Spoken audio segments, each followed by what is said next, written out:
Boo. Boo. Boo.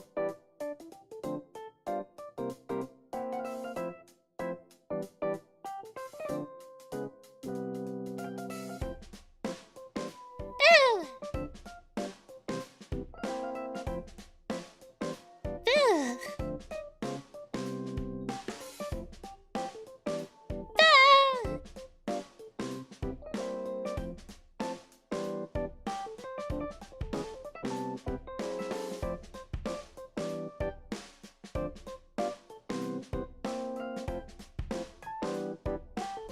I bet you were wondering where Pre-Chat-Spica was. Well, she died. I killed her. Or did I?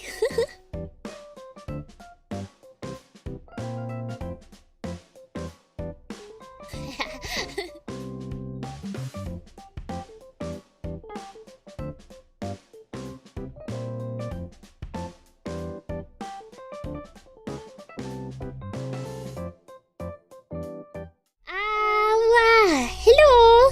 Welcome! Hello, how you guys doing today? Ohayo! Hello! We need our pre-chat speaker. Actually, I was busy staring at all of you. I thought it was pretty entertaining to make it seem like I wasn't there.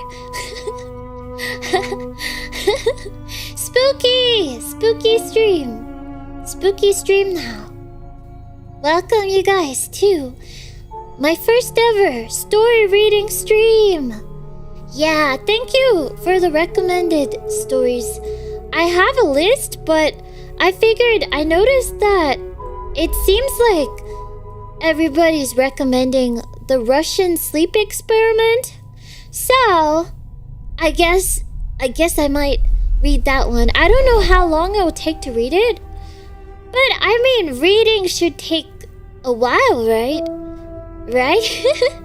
Hello, welcome.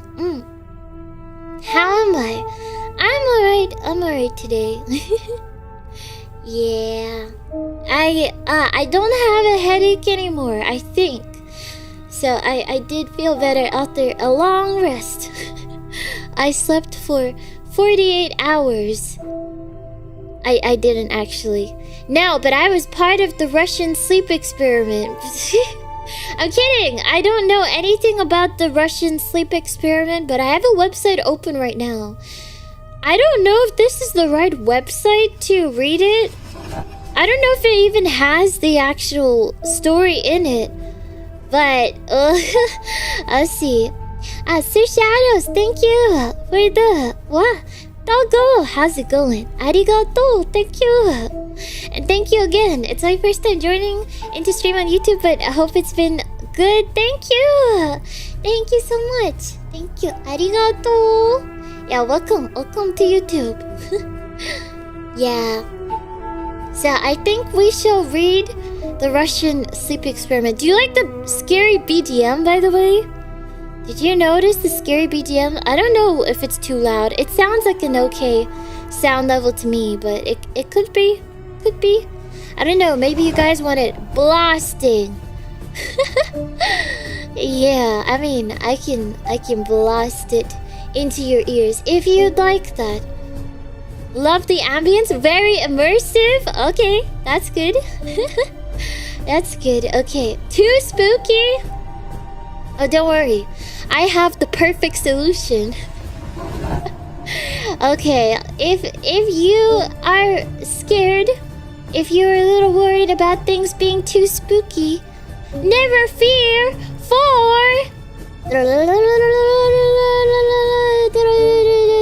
because bam, puzzles are here.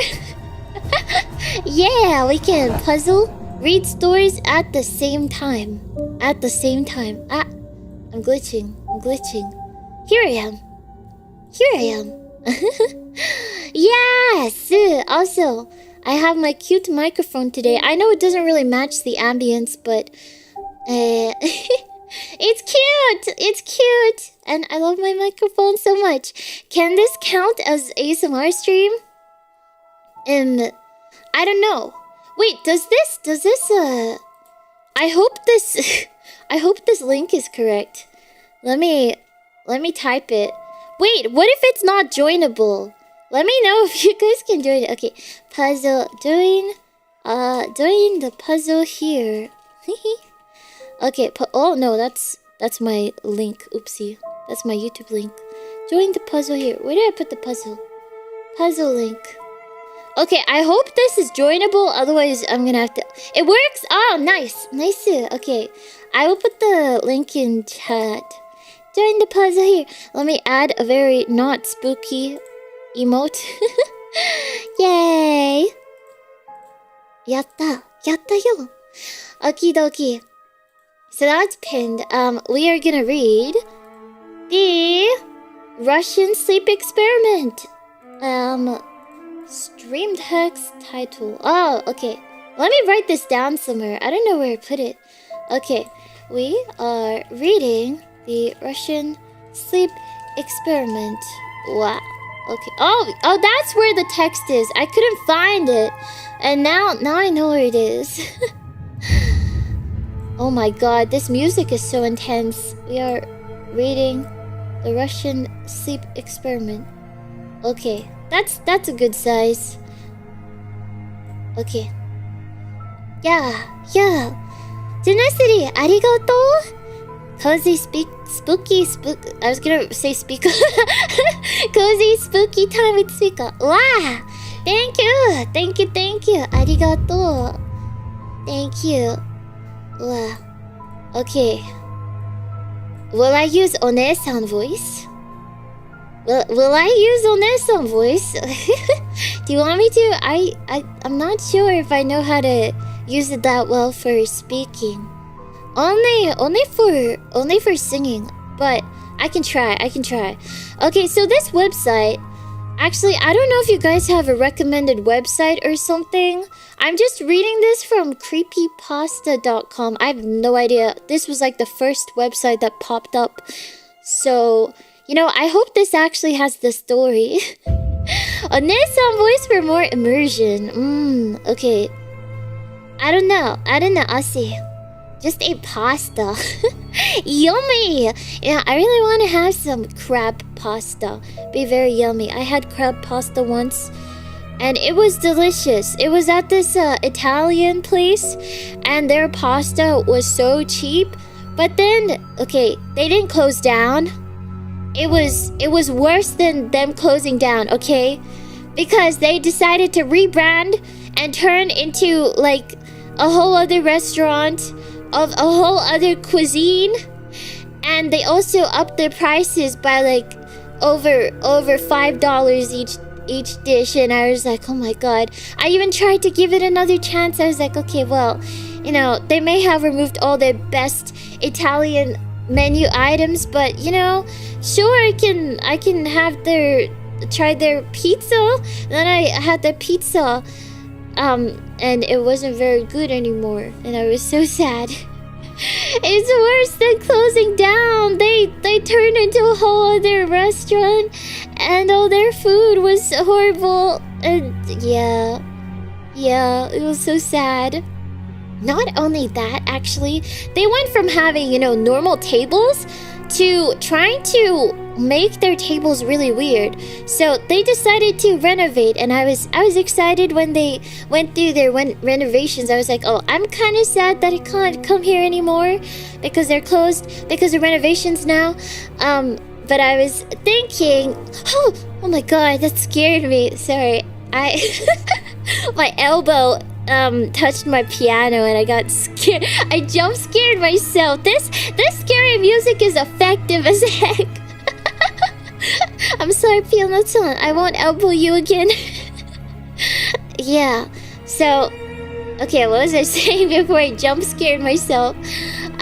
Okay, I gotta move my elbow away from that.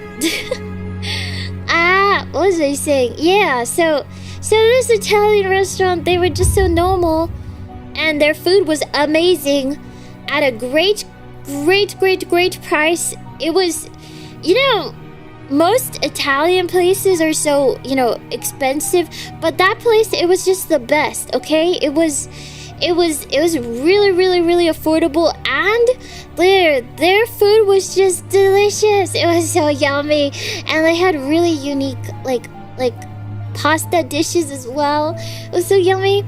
But then they went under like renovations. After renovations, they just rebranded, got a new name, a new cuisine as well. They got rid of all their interesting pasta dishes, and then they only had like the generic, margarita pizza, I don't know, and then the other generic spaghetti, just spaghetti. And it was so sad. Everything was so expensive, but I still went back one more time to give it, you know, another chance. I was like, well, you know, it may look different now, but it's okay. They may have changed their tables from normal tables to tables with paper on top. I don't know why they made this decision, but they thought that it would look fancier to put paper on their tables, like cover their tables with paper. It was so weird. Why did they do that? But I was like, you know, it doesn't matter as long as the food is as yummy as it was before. And it wasn't. It was subpar. It was so sad. It was so sad. Probably to cut costs. The thing is, they're using paper on the tables, but they didn't even have anything on the tables before. It was just like a normal table. They downgraded their tables. It was so weird. Okay. We will actually read the Russian sleep experiment. I'm noticing that you guys moved all the puzzle pieces. Wait. Are you trying to make the puzzle screen scary as well by moving everything to the side so it's scary? Is this the strategy here? Wow. Okay, so I'm just gonna read this whole website. If that's how this works. Okay. Creepypasta, the Russian sleep experiment. This article is from 2012. Everything today is spooky, that's it. Even this book. Notice how this book doesn't even have a title. So creepy. That was just the prequel story to our Russian sleep experiment. Okay, we got a table of contents, an overview. Alright. Oh, we've got a little bit of backstory. Interesting, some backstory. Should I read this? Overview, okay. Widely regarded as one of the most popular and widest spread creepypastas ever written, the Russian sleep experiment is notorious as much for the gruesome nature of its content as for its plausibility. To this day, a large portion of the articles written about the story are attempts to investigate its validity or to debunk it as a hoax, something that speaks not only to the story's effectiveness, but also to the deeper societal anxieties to which the story appeals.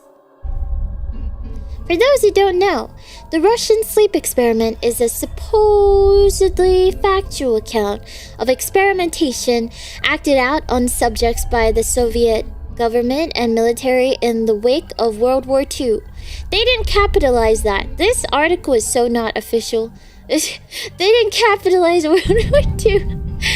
The experiment, ostensibly meant to explore the effects of sleep deprivation on the human body, was also used to test a new gas.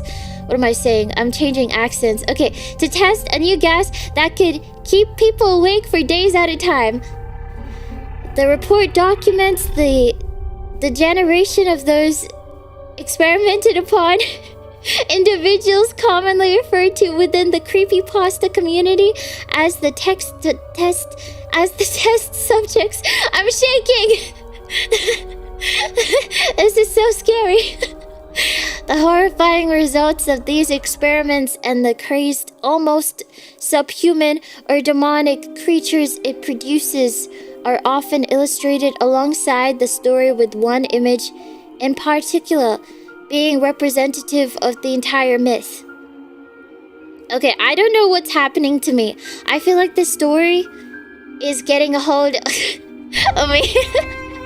I can't decide which accent to use. I don't know why I keep switching up. My brain is getting confused. I haven't read anything in so long. Advertisements? There are advertisements on this? Okay. Wow, you hear that violin kicking in? Okay, here's the actual story. The actual story. Russian sleep experiment creepypasta story. Russian researchers in the late 1940s kept 5 people awake for 15 days using an experimental gas-based stimulant. They were kept in a sealed environment to carefully monitor their oxygen intake so the gas didn't kill them, since it was toxic in high concentrations. This was before closed-circuit cameras, so they only had microphones in 5-inch thick, glass porthole-sized windows into the chamber to monitor them. The chamber was stocked with books, cots to sleep on but no bedding, running water and toilet, and enough dried food to last all 5 for over a month. The test subjects were political prisoners deemed enemies of the state during World War II. Oh, everything was fine for the first 5 days. The subjects hardly complained, having been promised, in brackets, falsely. The violin is quite loud. Yeah, I noticed. I will turn it down a bit. Okay, that's enough violin. It is intense. They were promised falsely that they would be freed if they submitted to the test and did not sleep for 30 days.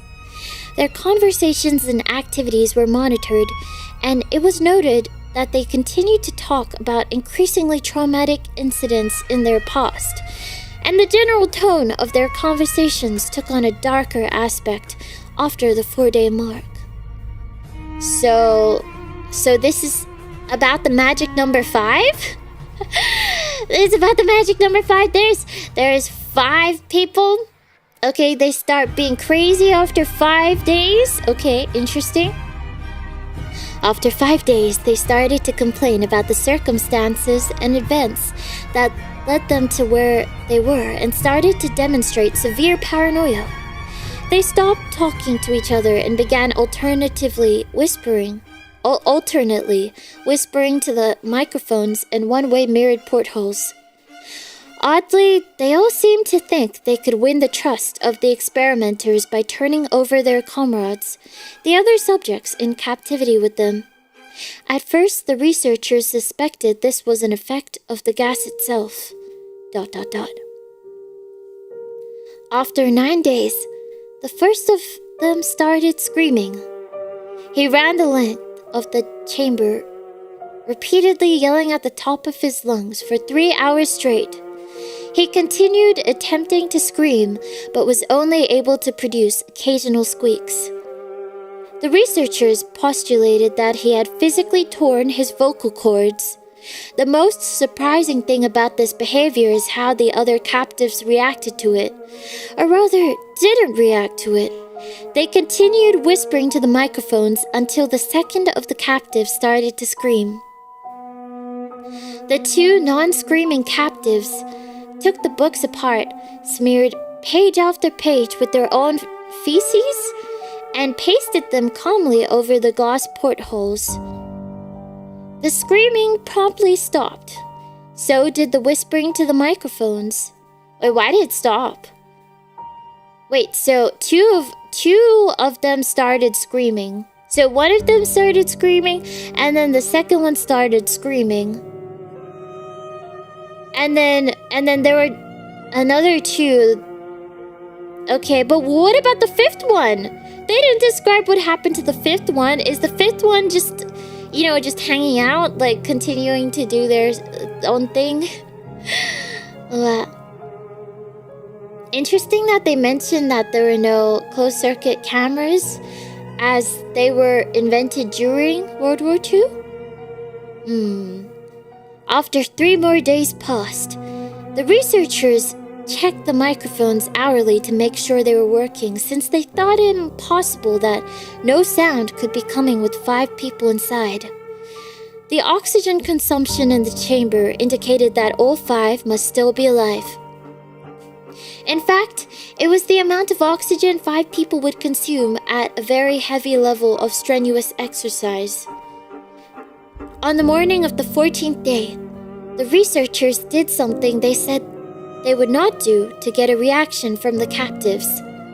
They used the intercom inside the chamber, hoping to provoke any response from the captives they were afraid were either dead or vegetables. What does vegetable means? What does this mean? What does vegetables mean? What do you mean? Dead or vegetables like crazy? Why do they describe it like that? They're either dead or vegetables. Is that another word for coma? I had no idea. Brain dead. Ah, it means coma? Comatose? I have not really heard about vegetables being a medical term for brain dead. They announced, "We are opening the chamber to test the microphones. Step away from the door and lie flat on the floor, or you will be shot. Compliance will earn one of you your immediate freedom." Oh, they meant vegetative. Why did they write us either dead or vegetables? It sounds so comical. To their surprise, they heard a single phrase in a calm voice response. "We no longer want to be freed." Debate broke out among the researchers and the military forces funding the research. Unable to provoke any more response using the intercom, it was finally decided to open the chamber at midnight on the 15th day. The chamber was flushed of the stimulant gas and filled with fresh air, and immediately voices from the microphones began to object. 3 different voices began begging, as if pleading for the life of loved ones, to turn the gas back on. The chamber was opened and soldiers sent in to retrieve the test subjects. They began to scream louder than ever, and so did the soldiers when they saw what was inside. 4 of the 5 subjects were still alive, although no one could rightly call the state that any of them in life. The food rations past day 5 had not been so much as touched. Past day 5! What is it about past day 5? 5 people, 5 days? There were chunks of meat from the dead test subjects' thighs, and tests stuffed into the drain in the center of the chamber, blocking the drain and allowing 4 inches of water to accumulate on the floor. Precisely how much of the water on the floor was actually blood was never determined. All 4 surviving test subjects also had large portions of muscle and skin torn away from their bodies. The destruction of flesh and exposed bone on their fingertips indicated that the wounds were inflicted by hand, not with teeth, as the researchers initially thought. Closer examination of the position and angles of the wounds indicated that most, if not all of them, were self-inflicted. 5 people, 5 days, 5 rooms. I know, right? It's like a nonary game, but a 5-ery game. What would you call a 5-ery game or something? Yeah. The abdominal organs below the rib cage of all 4 test subjects had been removed.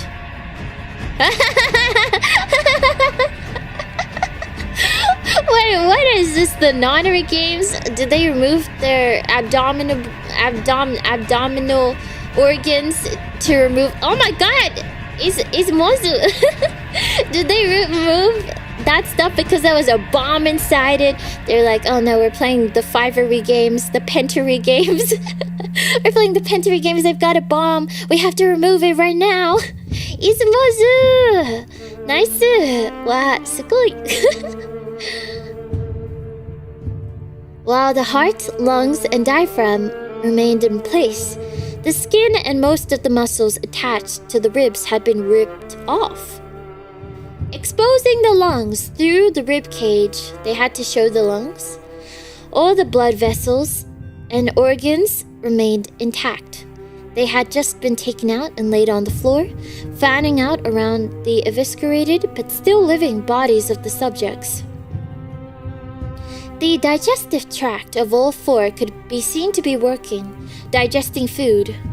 What? They were still eating? While they're like that? It quickly became apparent that what they were digesting was their own flesh that they had ripped off and eaten over the course of days. Wait, didn't they get food? They got food, right?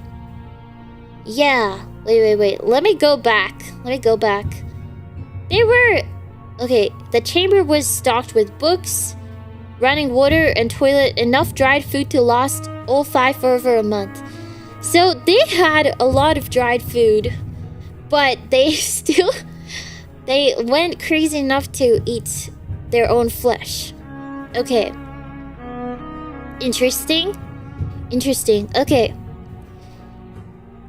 They had food, some of it was untouched. Yeah, I think it mentioned earlier that they had like eaten or drank enough for like 4 days. Yeah, they didn't use it. So they were digesting their own flesh. Most of the soldiers were Russian special operatives at the facility, but still, many refused to return to the chamber to remove the test subjects. They continued to scream to be left in the chamber and alternately begged and demanded that the gas be turned back on, lest they fall asleep. So in this story, they got addicted to the gas and they wanted to stay in the chamber and continue eating their own flesh? Okay. They turned into self-cannibals. Yeah, the implication is that they started eating themselves out, not out of hunger. Yeah, not out of hunger it seems, but you know, it's possible that they... I don't know, maybe there is another reason, but it seems like they did not really want to touch the food. They don't even want to leave the chamber at this point. What is up with that? They don't even want to leave the chamber. You gotta give them wet food for a balanced diet. It's like we're feeding cats. We're feeding cat with the dry food and wet food. Gotta give them a balanced diet. No, we're just feeding human test subjects in chambers. Okay, so to everyone's surprise, the test subjects put up a fierce fight in the process of being removed from the chamber. Wait, but they have they're missing a lot of their flesh, right? They're missing their abdominal organs? So, wait. Abdominal... Sorry, I don't know any anatomy. Abdominal organs. Abdominal... Okay, so what does this include? It doesn't include the heart, lungs, and diaphragm. So just muscles. Okay. So they ate their liver, their intestine. So, okay, wait. They kept their heart, lungs, and diaphragm. But they were digesting their stomach muscles while eating? What in the world? How do you even live while doing that? Like, how are they still alive? If they... Okay, so they were there for... Weren't they there for, over a week? Wait. So... They were there for 3 more days past. At least 8... Okay, no. 14 days. They were there for... 14, 15 days. From the 4th day, they stopped eating their food. So maybe they started eating themselves on the 5th day or something. Is that 10 days of them eating their own organs? You'd be surprised how much the human body can live without. Wow, but wouldn't they be bleeding a lot? Wouldn't they lose so much blood? Don't you need that blood? Did they stop the blood from, flowing out in any way? Okay, we'll see when we read more of the story. It's just like with losing so much blood, how do you even... I don't know. Okay. I'm starting to think this isn't a true story. What? No, of course it's real. What? This a fake story? No way. Okay, so we have one of the Russian soldiers died from having his throat ripped out. Wait a second. Wait, so the soldiers went into the chamber with the 5 test subjects, well, the chambers with the 5 test subjects, to retrieve them, but they put up a fierce fight while okay, so these test subjects, they've been like on the floor for days, possibly as long as 10 days, eating their own flesh, and still eating their own flesh, taking out their organs and stuff and their stomach lining. They still have the energy. Also, the oxygen levels say that they used up enough oxygen to be like running at full power or something. Earlier, I read something like that there. So they were using a lot of their energy as well. Okay, and they still have energy to... They still have the energy to rip out the throat of one of the Russian soldiers? I'm sorry, what? Wait, what are these prisoners, like, what are they armed with even? How are they ripping out a whole throat from one of these soldiers? They're superhuman! They're superhuman! What is going on? There have to be zombies! This is crazy! Like, okay, they should be super weak, and sure, the gas... the gas was crazy! Sure, the gas... Well, it's supposed to keep them awake. They've been awake this whole time. Okay? Been awake this whole time, been eating their stomach. So they've been weakening themselves. They haven't eaten actual food. They've been eating their own stomach. Okay, they've been bleeding out. I don't think they were equipped with, you know, medical equipment to stop the bleeding or anything. Like, how does that work? Okay, they're missing a lot of stuff from their bodies. They were on the ground. Okay, lying down, just, you know, eating their own flesh. And then when the Russian soldiers are like, you know what, we're gonna remove you. You know, they're soldiers. Shouldn't they have, like, I don't know, soldier things? Soldier, you know, maybe guns, or like not even like a soldier gun, like some kind of weapon or thing that makes them a soldier or something. Are they just going in with their pajamas or something? How does he get his throat ripped out by a person who's been in captivity and has been eating their own flesh? How does this happen? What? Humans on things are insane? Okay. Okay. So you've seen this happen before? Uh-huh. But, okay. It was a dude who ate someone's face? It's not impossible, but the thing is, these are soldiers. So it's like, I don't know. It is just quite shocking that these soldiers... I mean, this soldier got his throat ripped out, but... I don't know. They weren't prepared for this?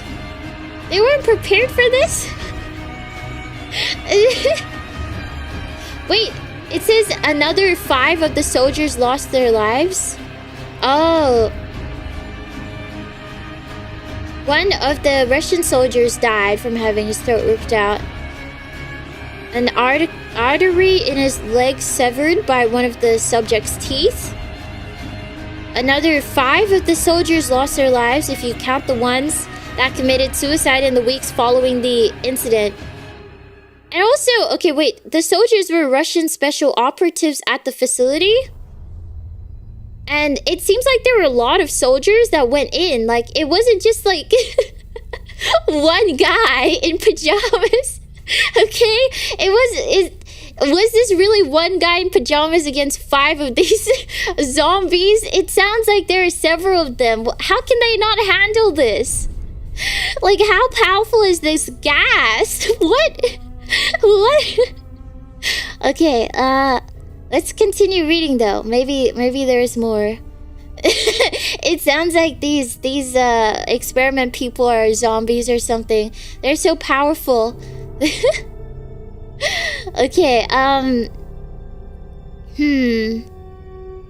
another 5 of the soldiers. Okay, in the struggle, one of the 4 living subjects had his spleen ruptured and he bled out almost immediately. What's a spleen? Spleen? What's a spleen? Oh my gosh. Okay. It is a... Oh, spleen is on the upper left side of your abdomen. Okay, okay. So one of the 4 living subjects... So one of the subjects died. Okay. Wait. I gotta... You know, they gotta assign names or, like, letters to these subjects in this story, okay? It would be so useful. They're just... Why are they being so vague with the story? They're giving so many details, but they won't, like, number these subjects for me. Like, why aren't they numbering it? Like, they should be like, okay, subject 1. Subject 1 was the one that started screaming. Subject 2 was the one that did this and that, and then also did this. But they're just, like... It's so vague, but also so specific. Like, you know, if they know so many details about it, why don't they just, like, number the subjects so we know what each subject did, okay? I just want to know. I just want to know. So, with no cameras, how can they tell who did what? And yet they have all these details on, oh, this blood vessel, this spleen, this thing, this specific part of their body, but they don't even bother to like number them, or at least like give them some fake name. Like, I want to know which one. Okay, which subject was the first one to start screaming? Are they the same person as the one that died? I don't know which one was the one that died. I want to know who died. Like, who did what? Who? They go into so much detail, but not enough. Not enough. Like, it's just so vague. Like, scary story vague. They don't name anything. Okay, let's continue reading. So in the struggle, one of the 4 living subjects had his spleen ruptured and he bled out almost immediately. The medical researchers attempted to sedate him, but this proved impossible. He was injected with more than 10 times the human dose of a morphine derivative and still fought like a cornered animal, breaking the ribs and arm of one doctor. Okay. Wait, so... Okay. So this is after they tried to take them out of the chamber with their soldiers, their soldiers are like super weak. And you know, one of their soldiers even died from having his throat ripped out. You know, so after they take these subjects, they're like, okay, we're just gonna, you know, they may be crazy, but we're just gonna send them to the doctors with like no protection, like no more soldiers. They're too weak anyway. You doctors, you can handle yourself. And now one of the doctors' ribs and arm, they're broken. Okay, when a heart was seen to beat for a full 2 minutes after he had bled out to the point there was more air in his vascular system than blood. Even after it stopped, he continued to scream and flail for another 3 minutes, struggling to attack anyone and reach, and just repeating the word more over and over, weaker and weaker, until he finally fell silent. Airi! Oh my god. Airi is on screen. Okay, so... Okay. Is there... So we have like the medical researchers and the doctor in the room. Okay, so it seems like all the soldiers have retired because they all got killed by how powerful these test subjects were. So, you know, the researchers have to handle the situation. Okay, so they didn't even restrain this guy, but okay, fortunately, in the next paragraph, they say the surviving 3 test subjects were heavily restrained. I mean, finally! And moved to a medical facility. The 2 with intact vocal cords continuously begging for the gas, demanding to be kept awake. So, okay, they finally restrained them. Okay. Let's see. The buddies look so unimpressed with this story. No, this story is great. It's great. The most injured of the 3 was taken to the only surgical operating room that the facility had. In the process of preparing the subject to have his organs placed back within his body, it was found that he was effectively immune to the sedative they had given him to prepare him for the surgery. Oh, wait, so he was immune. Is that because of how cool and magical the gas is? Okay. Wait, so they were... Wait, I'm sorry. I'm processing it, because when I read stuff aloud, I don't process it the same way when I read it in my head. In the process of preparing the subject to have his organs placed back within his body... I'm sorry. They decided to put the organs back in the body. I know nothing about medical stuff. It just sounds so funny. They're like, oh yeah, so this guy, you know, ripped out the throat of one of our soldiers. They're still important to our experiment, so we're gonna grab his organs that are on the floor around him. You know, they're on his plates that were supposed to be for, you know, eating his dinner on, but that's okay. We're just gonna put it back into his body. It's for the experiment. He fought furiously against his restraints when the anesthetic gas was brought out to put him under. Okay. He managed to tear most of the way through a 4-inch wide leather strap on one wrist, even though the weight of a 200-pound soldier was holding that wrist as well. What? So, okay, so he tore the leather strap. Even though, wow, a 200-pound soldier was... Okay, either this soldier is like super weak, lying about their weight or something, or, you know, this guy is like a crazy powerful zombie now. This is the start. This is not during World War II. This is the zombie World War start of that, or I don't know. Okay, it took only a little more anesthetic than normal to put him under, and the instant his eyelids fluttered and closed, his heart stopped. In the autopsy of the test subject that died on the operating table, it was found that his blood had tripled the normal level of oxygen. His muscles that were still attached to his skeleton were badly torn, and he had broken 9 bones in his struggle to not be subdued. Oh wow. This is basically the start of any zombie thing, you know? They become like superhuman with their strength. It's like they're using all their energy as a almost dead corpse, you know, to land those massive zombie bites everywhere. Most of them were from the force his own muscles had exerted on them. The second survivor had been the first of the group of 5 to start screaming. Okay, now they start naming it? Okay, now they start naming it. Cool. His vocal cords destroyed, he was unable to beg or object to the surgery, and he only reacted by shaking his head violently in disapproval when the anesthetic gas was brought near him. So second survivor said,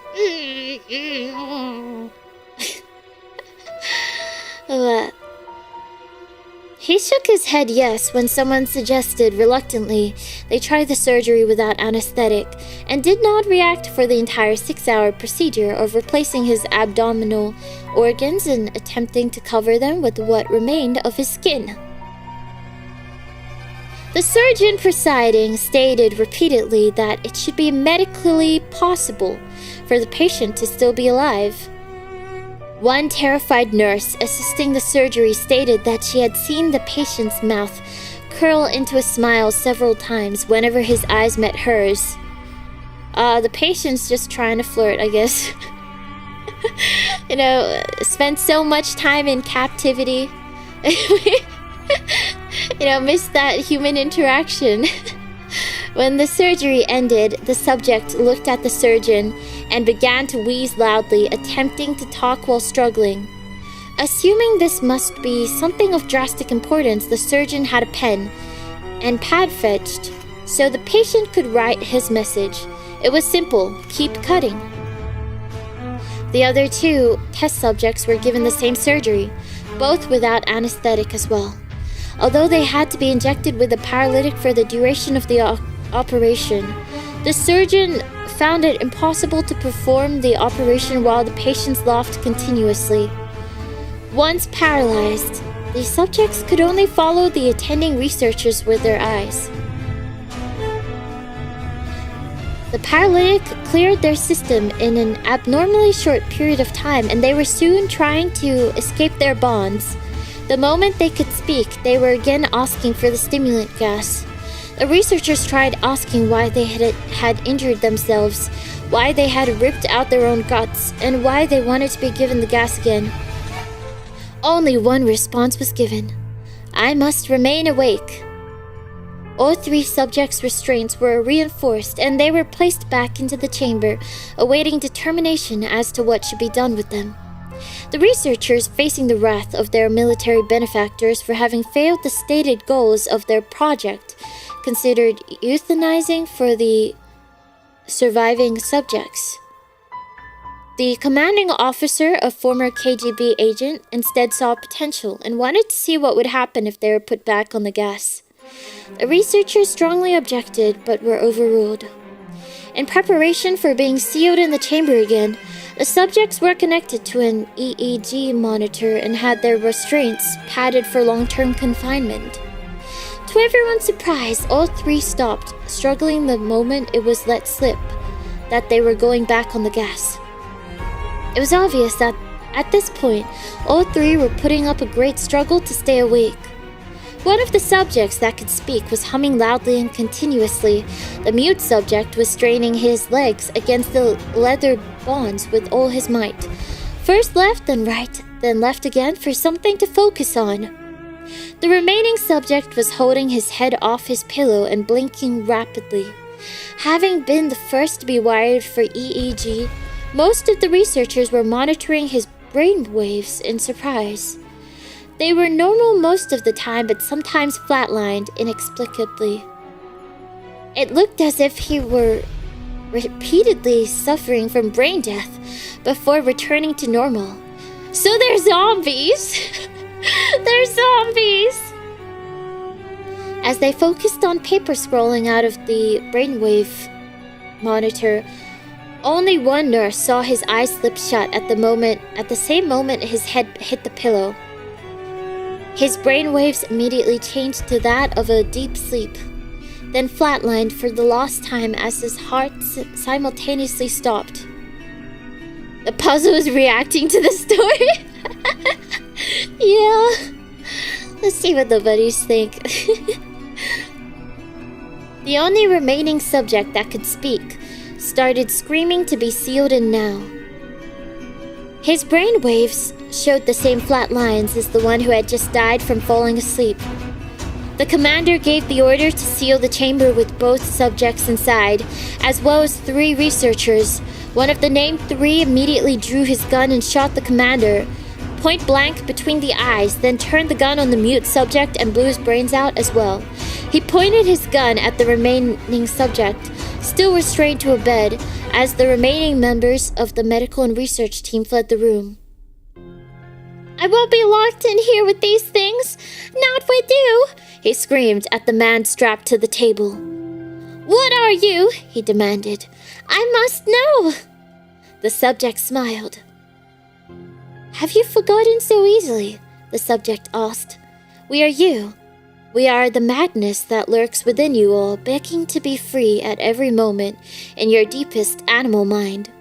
We are what you hide from in your beds every night. We are what you sedate into silence and paralysis when you go to the nocturnal haven where we cannot tread."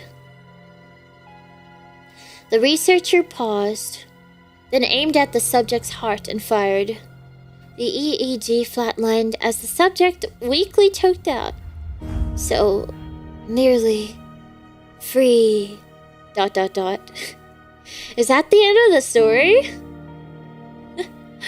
Is that the end of the story? Eh? Wow. So, one of the named three immediately drew his gun. Oh, so one of the researchers... Okay, so the commander wanted to seal the chamber with 2 subjects inside as well as 3 researchers. The 3 researchers were like, okay, no, don't do this. I'm gonna take out my gun, and he shot the commander. I was like, yeah, I'm just gonna lock you guys in together, cause why not? and then he shot the other subject. Okay, and then for the final remaining subject, the research team fled the room. Oh, I won't be locked in here with these things, he screamed at the man strapped to the table. I see, okay. We are the madness that lurks within you all, begging to be free. Okay, so... Cool, they're like zombies? What is this image? There is an image. There is an image at the end of this story. It says the image is a fake. It's a fake image. Okay, so here is just some paragraphs. Okay. So scholars of folklore. There are scholars of folklore like this who have examined and written about the Russian sleep experiment have pointed out how the story's effectiveness and viral spread can be attributed to not only its apparent believability, but more pointedly to... What does this say? They didn't even write a word. Anxieties within... I think this is a typo in the... I think there's a big typo on the website. I don't know what they're trying to say here. Anxieties within society. Okay, they didn't capitalize World War II properly again. They did it completely different. They capitalized the W of war, but then they didn't capitalize the other word. Okay. Real life influences. Okay, so they have like a whole write-up about this. Interesting. So what do you guys say? Believe or no believe? Do you believe this story? Do you believe the Russian sleep experiment is real? Okay, real? Or is it fake? So it seems like this is a really popular, what's it? Creepypasta? What makes a creepypasta? I don't really know what a creepypasta is. Is it just another word for scary stories? Creepypasta. It's just scary stories? Okay, they're just... Why are they called pasta? Is this like a... What does pasta mean? Think it's real? Think it's real? I think from the way it's written... It's written to be phrased as a scary story. That's the thing. I don't think it's real because of the way it's written. It feels like, what's the word? Formulaic? It wouldn't let me click fake, so obviously real. Hey! Oh my god, the Russian sleep experiment forced you to click real. It must be real. Copy paste? Copy pasta. Pasta from paste? Wait, but why did they write it like Wait, so now it's a creepy paste? But it's like copy paste, but they made it creepy pasta? Why is it... Why is it pasta? I don't get it. Okay. Interesting though. Do you ever have scary experience, like a contact with a ghost? No, I don't think so. Okay, one time when I was really young. Okay, we have a creepy story. This is like the only time where I believed that this was like supernatural and it was real. Okay. Supernatural and real. Okay, so I was in the I don't know, I was in a room and my grandpa was there, and this was when I was very young. So my grandpa was there and I walked past him. I walked past him. I don't know, I was getting something. I don't remember. It was a long time ago. I walked past him and then I left, and it was like when I came back, he was like, "What? You came by here? I didn't see you at all." And I was like directly in front of him, and like I looked at him and he didn't see me at all. Yeah, so at that moment, my little kid brain was like, "Oh my gosh, I turned invisible at that moment. I had superpowers, but I don't know how to unlock it again." Okay, I obsessed over that moment where my grandpa could not remember that I walked past him. I was like, that's it. I became invisible for that 1 minute. Yeah. Certain aspects are plausible. We humans are a cruel species. We are also capable of withstanding incredible amounts of pain and trauma. Certain aspects, okay, I guess maybe some parts can be, I don't know, it can actually happen. Like, there are a lot of crazy stories where it's like, oh my god, can't believe they still survived. But I feel like this one, I'm mainly judging by how it's written. The way that it's written, just, you know, it just feels very like it's written to be a story. It's written to shock you. It feels formulaic, you know. Like it's written in a way to, you know, to entertain, I guess. You know, like as I'm reading it, it's more like, oh, here's a shocking part, here's another shocking part, here's a part that will create suspense and make you read more. So that's like the main part of why it does not feel very real to me, but you know, still interesting story. Yeah. Anyone can rewrite a real event to be entertaining, but where's the real event though? Why did they have to write it to be entertaining? Yeah. Pasta. It's supposed to be like that.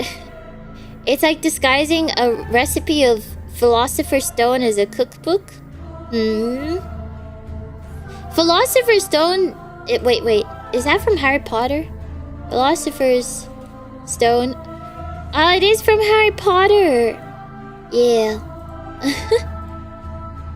It's not really a good story. Yeah, I don't know. I didn't like how it was written either.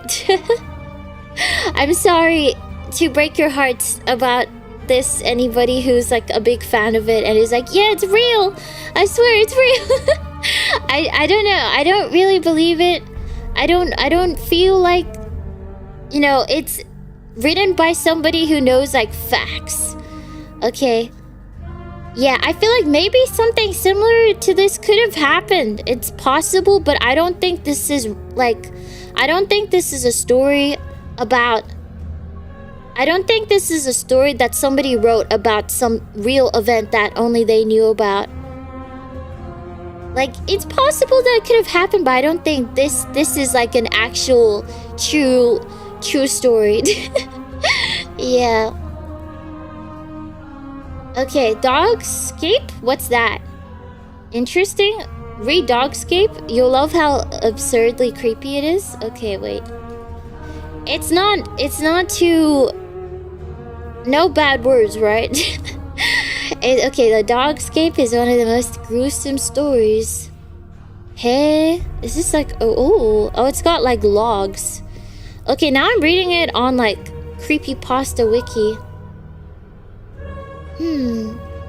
The Philosopher's Stone is from medieval European alchemy?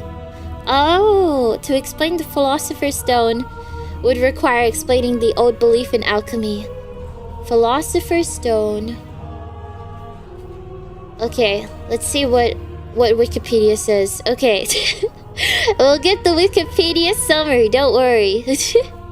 Don't worry. Okay. Philosopher's Stone is a mythic alchemical substance capable of turning base metals such as mercury into gold or silver. It is called the elixir of life, useful for rejuvenation and for achieving immortality. For many centuries, it was the most sought-after goal in alchemy. The Philosopher's Stone was the central symbol of the mystical terminology of alchemy, symbolizing perfection at its finest, enlightenment and heavenly bliss. Oh, okay, cool. Alright. Fake or real doesn't matter for stories. Lots of great fiction. Logical inconsistencies are what's bad and immersion breaking. Yeah, immersion is so important. Am I right? Okay, wait. What if I played Minecraft? What? No Minecraft. No Minecraft. Watch Full Metal Alchemist. I've seen it! It's been a long time. Oh my god, what happened to Elia's nose? Oh, it's... Okay, it's all good. Okay, so... it being a thing already is why America changing the title of Harry Potter book to Sorcerers for the release there made no sense. Oh, I don't know much about Harry Potter, to be honest. I've seen like the movies when they show up on the telly, but you know, I've never read the books or, you know, never really been into Harry Potter, so I don't know much. I only know, you know, when my friend tells me about Harry Potter fanfiction. just a tad, but yeah. I don't actually know much about Harry Potter. Just, you know, Hermione Granger. Yeah. Okay. Dogscape. Oh my god. Okay. Whoa. Did the puzzle just move? Wait, it's done? It's done? Oh my god, where is the puzzle? It's disappeared, guys. It's disappeared. Puzzle. Wow, sugoi. Sugoi. Cute. Wow, I'm so proud of you guys. Nice it. Okay, we are not reading the Russian sleep experiment. We are reading Dogscape. Is this appropriate, by the way? Is this appropriate? Okay. I'm scared. Dogscape. If there are any swear words, I will just pretend they're not there. Okay. I awaken. 56 minutes. Wait, not even a full hour. That's true. Wait, what? You guys are getting so good at this, okay? I was already shocked at you doing the 1008 puzzle piece one in like an hour and 30. This one is like less than an hour. Sugoi.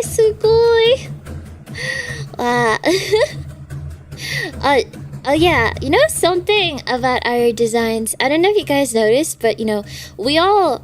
Okay, apart from Mozu, we all have like white tops. We all love our white tops. We all have like a white top of some sort. Yeah. Tell the story of how Mozu's sheep got slaughtered. No. No, it wasn't even her sheep, okay? It was a random sheep that I found. And, you know, I didn't hear her say, you know, don't kill the sheep. If I heard her say don't kill it, then I wouldn't have killed it, but I didn't hear that. And I needed sheep because I needed a bed. Okay, we're gonna read Dogscape. It says NSFW content warning, so I don't know. Okay, we'll skim through it. Log 1. I awaken. I don't know it at the moment, but this day marks my 4th straight year of existing in Dogscape. Wait, what is Dogscape? Okay. I push myself up from the carpet of writhing, twitching dog flesh. Oh. Beneath me, and rise to my feet, stretching in the morning sun. It took me a while to learn to balance on the layer of solid dogs that now blankets every inch of solid ground. But nowadays, I can walk and run as easily and as fast as I ever did on soil or concrete. Perhaps faster. Okay, I like this story a lot more than the Russian sleep experiment one. I like it. I don't know. It feels so much more unique. Dorgango, welcome to Whispers. Arigato. Thank you. Thank you. Welcome. Wowee. This is something else. Okay. This was a city once, I think. Though which one, I can't remember. I only owe my guess to the massive pillars of dogs jutting into the sky. What does jutting even mean? Like, what? Jutting? Oh, extending out into the sky. Okay. Perhaps ancient buildings now completely filled and overgrown by canine biomatter. I climbed one once, sinking my fingers and toes deep into the dog wall to gain purchase, and after hours and hours of climbing, I was rewarded with an incredible vista. Fur and eyes, panting tongues and wagging tails, hugging the contours of the once barren land, stretching in a single amoebic mass, farther than the eye can see. Now, I don't do that though. Now I merely go about my day. I hike to the gardens, where the dog plants sprout up in bizarre shapes from the floor of the dogscape, and reach up to pluck the fetal puppy fruits right off the wagging, energetic branches. I bite into the succulent flesh, the juices dribbling down my chin and dripping down to be reabsorbed by the ground flesh, and revel in the savory taste. I'm thirsty, so I range until I find one of the mother mounds, and there I suckle at a teat patch until I've had my fill of milk. Sometimes I see other humans around me, as well adapted to the dogscape as I am, but I barely acknowledge them, say nothing. What, after all, is there to say? The world is different now. What meaning would our old worlds have? Well, free-ranging dogs are becoming rarer and rarer to see now, and those I do see seem as lost, as passive as I am. They too graze on the dog plants, step carefully over the undulating, bleeding dog floor, dimly acknowledge myself and one another. In the distant sky and on the far horizon, I sometimes see massive forms sail or crawl or undulate, and I wonder if, in this new world, normal, singular, ambulatory dogs have become as obsolete as I am. Log 2. I dug down once, down beneath the dogs, beneath the hair and the ears and the barking. It was hard, it took a lot of planning. I had to destroy one of the dog trees with my hands, rip out the twisted yards-long communal spines that served them as branches and lash them together with tendons and skin. But soon I had tools, pitchforks, spears, shovels. I picked a spot where the dog floor seemed shallower and set to work. The blood started spurting when my spear first broke the surface, and didn't stop for hours and hours and hours. I was drenched in gore and viscera, covered in flecks of bone and meat and brain, but I learned to ignore the sickening, squelching sounds, ward off the smell, and just kept going deeper and deeper, spearing and levering out dogs of stranger and stranger size and build, dogs with 2 heads, dogs with human hands, dogs with writhing tentacles where their back legs should be.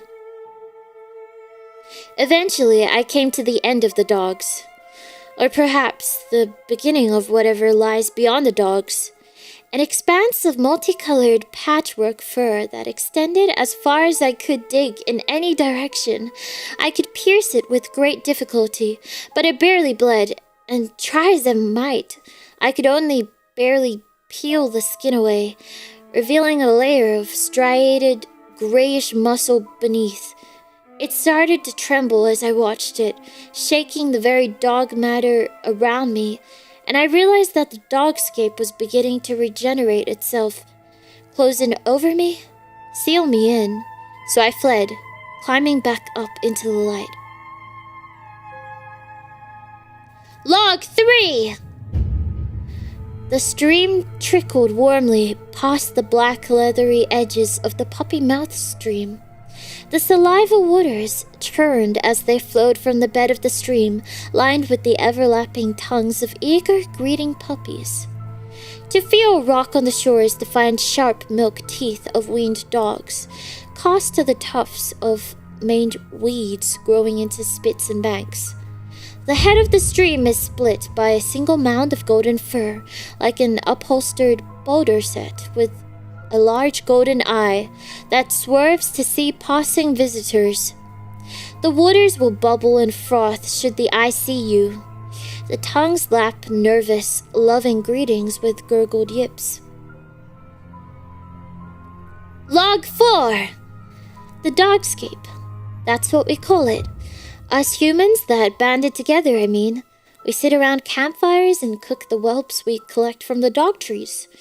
The only flammable material we have is the acrid fur that grows everywhere. It offends all senses, but soon the meal is prepared. The only food sources are the dog trees and the mother mounds. Some foolish enough dig for meat. Though the reward is great, many don't come back, for the dog flesh regrows above them, trapping them inside the moist ground. Primitive tools are forged from bones and leather, such as shovels and knives and clothes. I have lived here for as long as I can remember. There are faint shimmers of the time before the dog flesh, but what use is there dwelling on the past when it cannot fill our stomachs in the present? I am our tribe's scribe. My name is Dog. I used to have a real name, but it escapes my memory.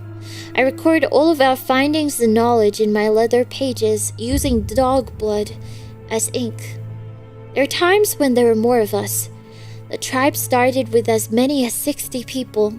Now our numbers are as few as 20. Our leader is Keith. He instructs us to find food, build shelter, and bring fire. He abuses his power, taking 5 wives, and eating more than his share of the food, but those who speak against him meet death in the night.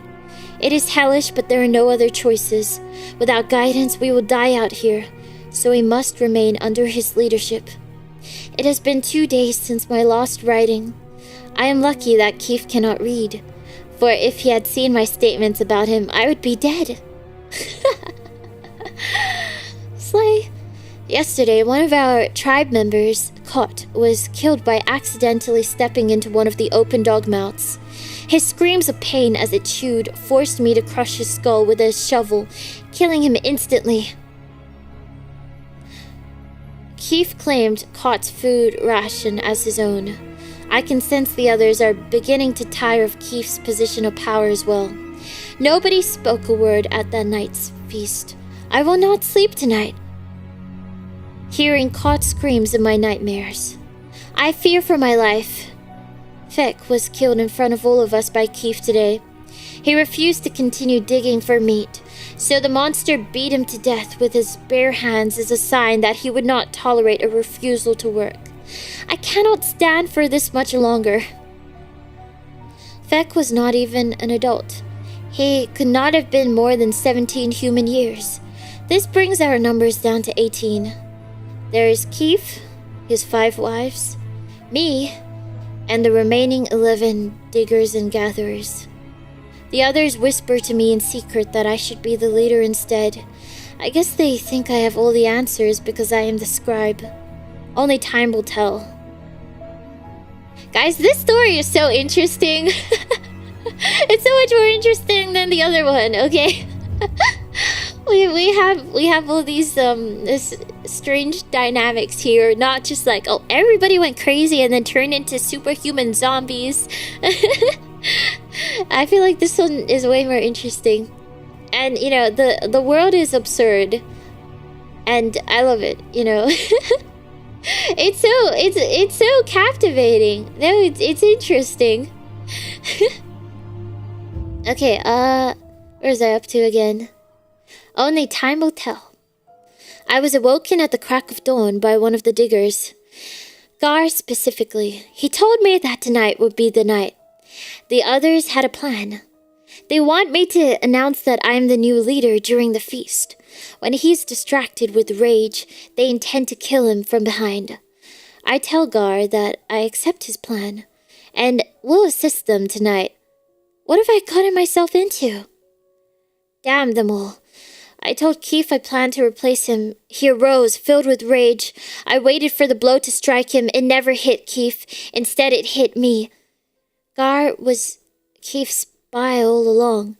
They dragged me far away from the gardens and tied me to a barren dog tree. He said that a quick death would not befit me, and I will waste away under the deathly sun. I can just barely reach my journal from here. I suppose this is the end of me. It's cute how this main character still writes in his journal. It's like the journal is his pet. When the sun was highest in the sky, the heat became unbearable. I saw figures on the horizon. They were not human. They were the hounds that come to eat what the humans leave behind. Wait, I can't believe this guy is tied up, right? So this guy's tied up and he can't escape, but he can still like reach his journal and write stuff. Like, this guy's brain, even in this situation he writes. I know, he must be like super intelligent. Like, I'd imagine, what, he has his journal on his, where would he have his journal? To be tied to a tree? Yeah, he's writing with his toes. He's a foot scribe. IQ massive. I mean, he has nothing else to do, so... he has nothing else to do, so I guess, you know, he figures out a way. You're tied to a tree, but could still write? So where is he writing from? I want to be able to, like, visualize it, because I don't fully get it. Would he have the journal in his jacket, and then he can just move his arms around so that he can write in his journal, but he can't, like, take the rope off?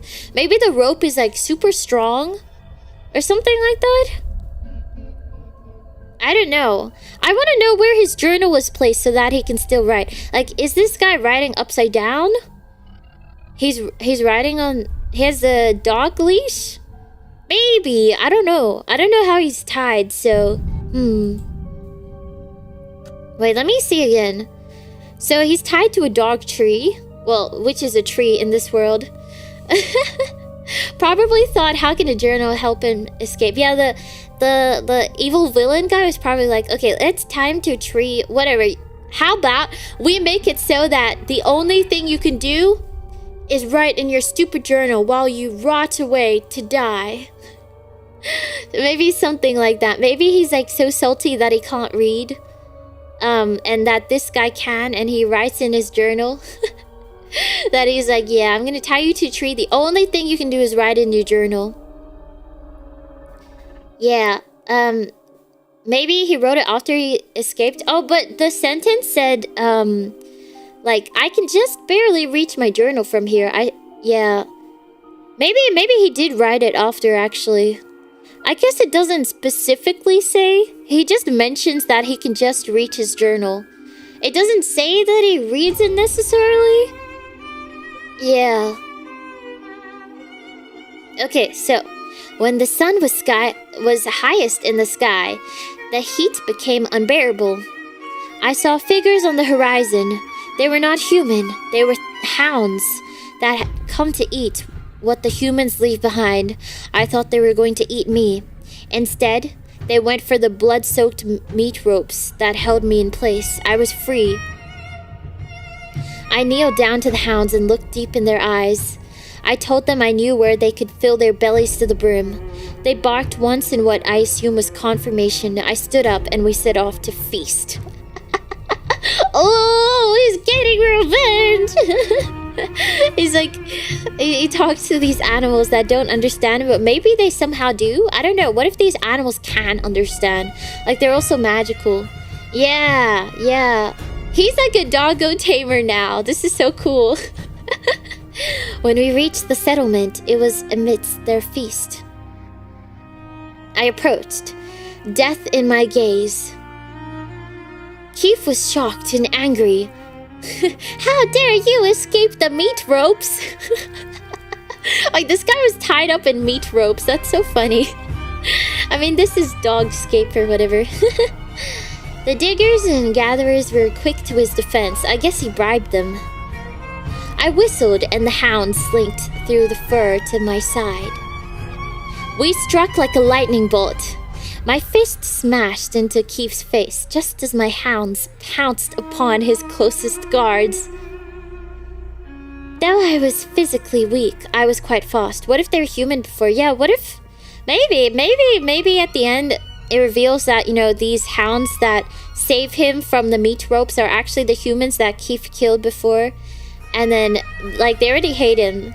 And they got turned into dogs because this is dogscape. Everything gets turned into dogs if it's, like, if it's dead or something like that.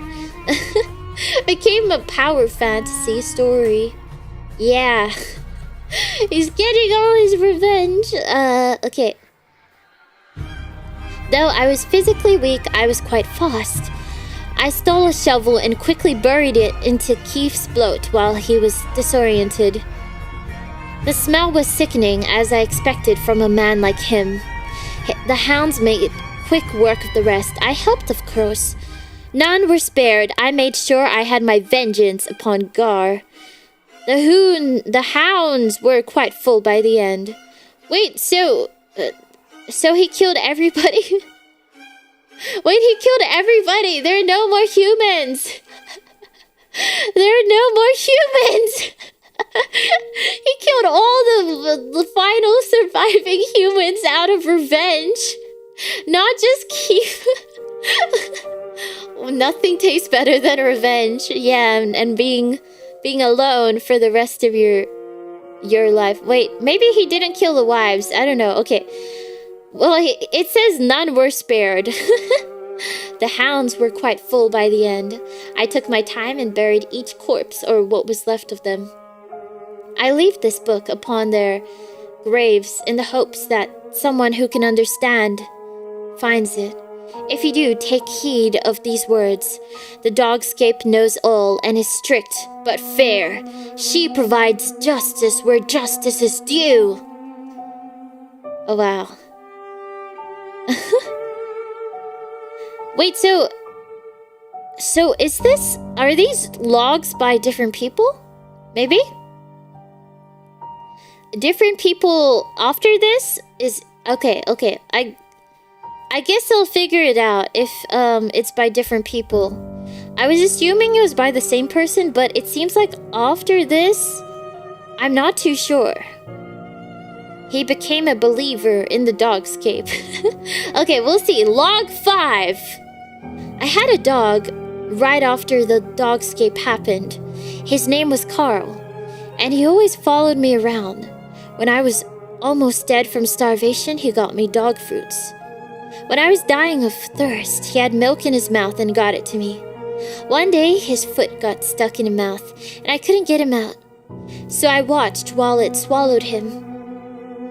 A few years later, I went back. Carl was right there, but he was stretched out. I went to pet him, except it wasn't him, and he bit me and wouldn't let go. I wonder if people can be part of the dogscape too.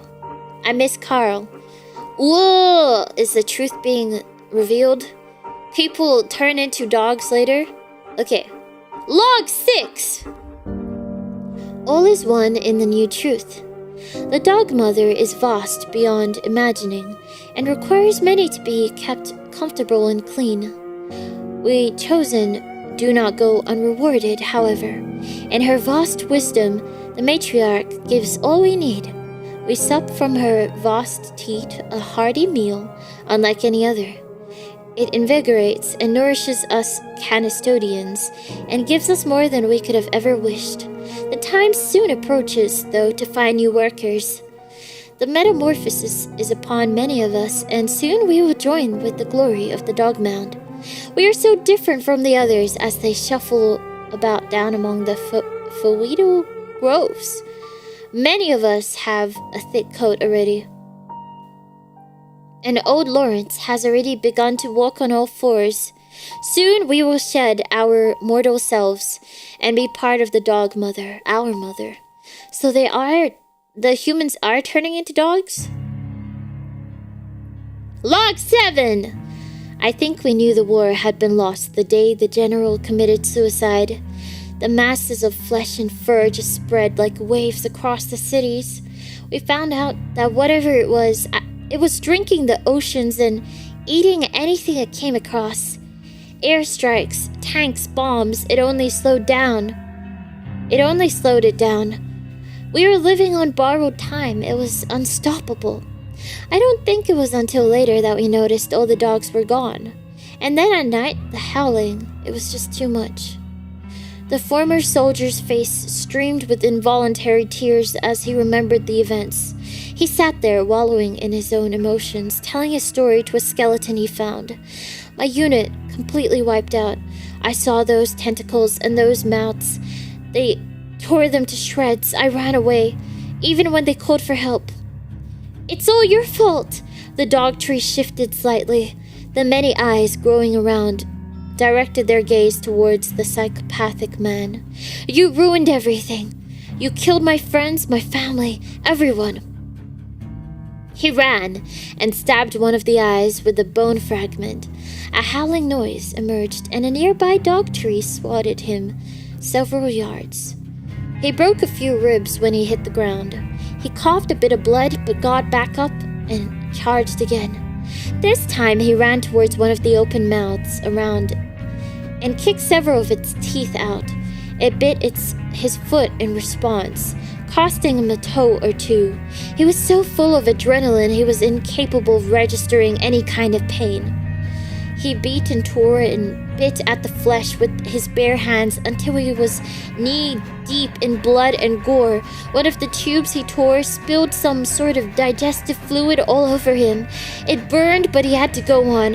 He dug and dug with his bare hands until the ground started to close above him. He kept digging until he found them, the heart and brain. He laughed at his fortune of finding both of them so close to each other. He jammed his hands deep into the gray matter, disturbing the contents and slowly losing oxygen in his tunnel of meat. He gasped, clawed at the heart. Tearing it out of place, he collapsed and blacked out.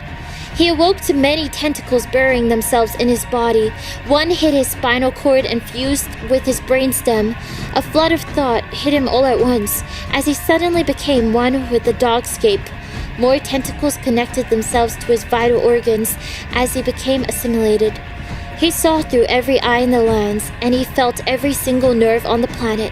The healing factor continued, tearing him apart, but adding new pathways and connections. It wasn't long until he was entirely consumed. His memories faded away as his brain was reorganized into replacing the one he had destroyed. Okay, that was log 7. What's with the timing? The music really intensified there. And then it just ended at the last sentence. It's a perfect BGM. Log 8. It's been 3 years and 2 weeks now since I met another human being. I know because I've cut a small notch in my left leg for every day. How did he write that into the log? Oh yeah, I don't know. Wait. Wait, no, he didn't write that into the log. The guy, it's like third person. So it's not him writing it. The guy that like had his memories fade away and consumed. It's somebody else writing it. They're writing, oh, he is dying, blah blah blah. But it's like, yeah, every log is a separate story. It's another person writing about it. That's why it's like, oh, he dug into the ground. Because it's about somebody else. Maybe it's the collective minds in the dogscape. I think it's like It's a human riding in it while they're seeing this guy, some other guy, turn into a dog or something. How did he know what he was feeling? That's true. Maybe it's just speculation. Who knows? His memories faded away. Maybe that's just what he thinks. I don't know. We'll see. Let's see where the rest of the logs take us. It's been 3 years and 2 weeks now since I met another human being. Yeah, he's adding flavor. Maybe he heard other people talk about it and he's like, oh yeah, so I'm sure this guy's memory is fading because it looks like he's getting consumed. I don't know. Maybe he was like, let's make this into a very immersive journal log entry. I know because I've cut a small notch in my left leg for every day, one in my left arm for every week, and one in my right arm for every year. Admittedly, not the most effective way of keeping track of time, but when I started, I figured I'd be dead or this would be over before it really mattered. Like I said, I haven't met any other people for a while. But I figured I would write this anyways, just in case, as a warning to others that might be out there. I ran into something terrible today. Well, the whole dogscape is terrible, but I mean more terrible. I think even among the dogscape, it's some sort of crazy abomination, since the feral dogs and the ground mouths don't seem too fond of it either. And that screaming is not something I ever hope to hear again. But that's not the beginning. I'm sorry about this. The blood I'm using doesn't really come off the paper, and I can't waste any by throwing it away. And not even thinking about talking to other people for years has made me sort of bad at thinking in a straight line, but I'll try. Let me just start over at the beginning. The day started normally. It was my weekly gathering day, so I left my tent. By the way, I left the tent at the foot of the pillar of dogs in the direction of the setting sun if you want it. But you probably won't because the skin has probably gone bad by now. To collect the dog fruits I would need for the week, and to fill a bag or two with milk. But when I got to the place where there should have been teats, there was just a bloody mess where someone had dug deep into the flesh of the dogscape. I didn't really think much of it at first, but just that I would need to go looking for a new source of milk. Then I saw it. I thought it was another person at first. If I had stopped to really look first, I wouldn't have any problems, and I wouldn't be writing this right now, I guess. I started shouting to get its attention, and I did get its attention because it turned to me, and then I realized that I had made a huge mistake. Thinking back, the really long arms and the twisty body probably should have been my first clue. But I didn't really see that anything was wrong until it turned towards me, and I saw what I thought was a head was just a featureless lump of flesh. Its arms unfolded outwards, each arm ending in 2 canine legs, and the human face on its chest opened its mouth and started screaming. I figured it was bad news then, and made a mad dash for the nearest pillar of dogs, but it kept running after me, and it was much faster. Somehow, I managed to make it, and I started scrambling to climb out of its reach. I didn't get very far before there was a sharp pain in my leg, and I looked down and saw that it had bitten me with one of the many canine mouths along the arm things.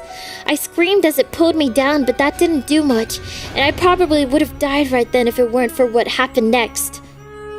Out of nowhere, a mouth I didn't even see when I started climbing the dog pillar bit down on it, and then one in the ground, and they started chewing at it, but it didn't really seem to hurt it, but it let go all the same. I ran away as fast as I could, but I could hear that screaming long after I was out of sight. I didn't sleep that night. Just before nightfall tonight, I felt like I had to make sure the dogscape had killed it and went to the pillar, but I saw no trace of it. But the notebook I tore this paper from was there, and I took that. So now, here I am, and I am not going to stay around here any longer after I finish this. But finding this notebook made me think, maybe there are other people, and if so, maybe I should warn them about things like this. So if you're reading this, good luck. Oh, and also, I'm moving in the direction of the rising sun. So if you can read this, you're probably another person. So if you go that direction, maybe we can meet up and be a little better off than we were. Log 9. Ticks are the only things that seem to like this place. They're everywhere. During the evenings, I can see massive clouds of ticks flying across the matted surface, making the flesh of the dogscape quiver as they drink their fill. Sometimes candid legs of various size and deformity burst through the surface to scratch at them. It doesn't work. All the dogscape gains are fast stretches of scar marks, which the fleas feed upon. Sometimes I rest on the side of a large outgrowth, only to realize it's a monstrous tick. They latch on to one of the deep arteries of the dog flesh and endlessly leech of the world's lifeblood. I saw a man once. It was hot that day. I was making my way for a dog pillar and saw him in the distance. What was with the music? I was so dramatic. I was so dramatic. Oh my god. He wasn't moving, and as I approached, I saw why. He was covered in ticks. Not a single spot on him was clear. What little clothes remained on him were stretched over. Beep! Bad word. There was no wind, so all you heard was the faint scuttling of their tiny legs scratching against their ludicrously swelled bodies. He must have heard me, because he opened his mouth and tried to say something. His voice was raspy and his mouth was red, but he did manage to say one word. Itch. He's itchy. He's itchy. Log 10. Today is the 5th day of the 12th month of the 654th year. Ours is the final generation. After us, the dogscape will be all that is left, and all remaining men will either absorb into mother dog or perish from this swiftly dying world. Wait, so they made it 654 years in a world full of just like dead dogs? Dog flesh? That's crazy. Human race survived so long. I have only a vague memory of my mother. Whether she was killed, stolen, or absorbed, I can't say. Really, no one is quite sure of what happened to the woman. Slowly but surely, they've disappeared, often vanishing in the night without any warning and leaving no trace. Women are the only thing of any value in this world anymore, and the primary purpose of the tribe is to protect the group's claim to a woman who is used for the benefit of all the members. Our tribe's woman was taken several months ago. The first month we mourned her. She may have been a captive in many ways, but many of us could not help but become attached to her. The second, some of the men began engaging in homosexual activities with one another out of desperation. I'm sure that I was not the only one who realized that there was little meaning to our continued companionship, and that soon the tribe would disband. So nobody has any friends. There are no actual friends in dogscape, because it seems like nobody has real friends apart from dogs. Like everybody in this, like any tribe, they just hate each other. They all just want to kill each other. Like, what? Nobody has real friends. This is so sad. Wow. That's why a dog is a man's best friend. Oh. Okay, so this is the 3rd month since she was taken, and it's all falling apart. First, the elder was killed over a dispute. It was really just a confirmation that the unity of the tribe no longer existed. No longer had any reason to exist without the tribeswoman, and so it began to drift apart. This log is a bit NSFW. Okay, I would like to skip it. if it's a bit gross. Okay, let's read log 11. We have arrived at the closest star system from our previous home. Galactic calendar, year 100, day 1.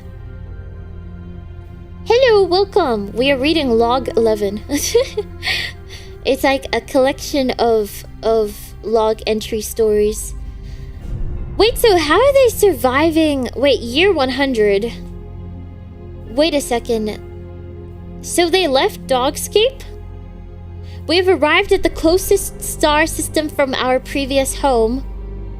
Or maybe they're going to Dogscape. Okay, wait. Either they got to space or this is like some other species that is seeing Dogscape. Our world was ravaged by war and we continued through space as nomads. We have searched for a hospitable world and find this one to be our liking. We had received signals from this planet that date back at least 700 of its rotations around their star. If they're anything like us, then generations surely have changed here. Oh yeah, I think they're going to Dogscape. Because in the last log, it was at like year 654, and now they're at year 700. Humanity was able to leave Earth before dog space happened? I don't know. Yeah. Okay, as we approached it, I am puzzled. For the planet appears much different than our records indicate. The planet is a brown color, not blue, and it appears to be alive in its own right.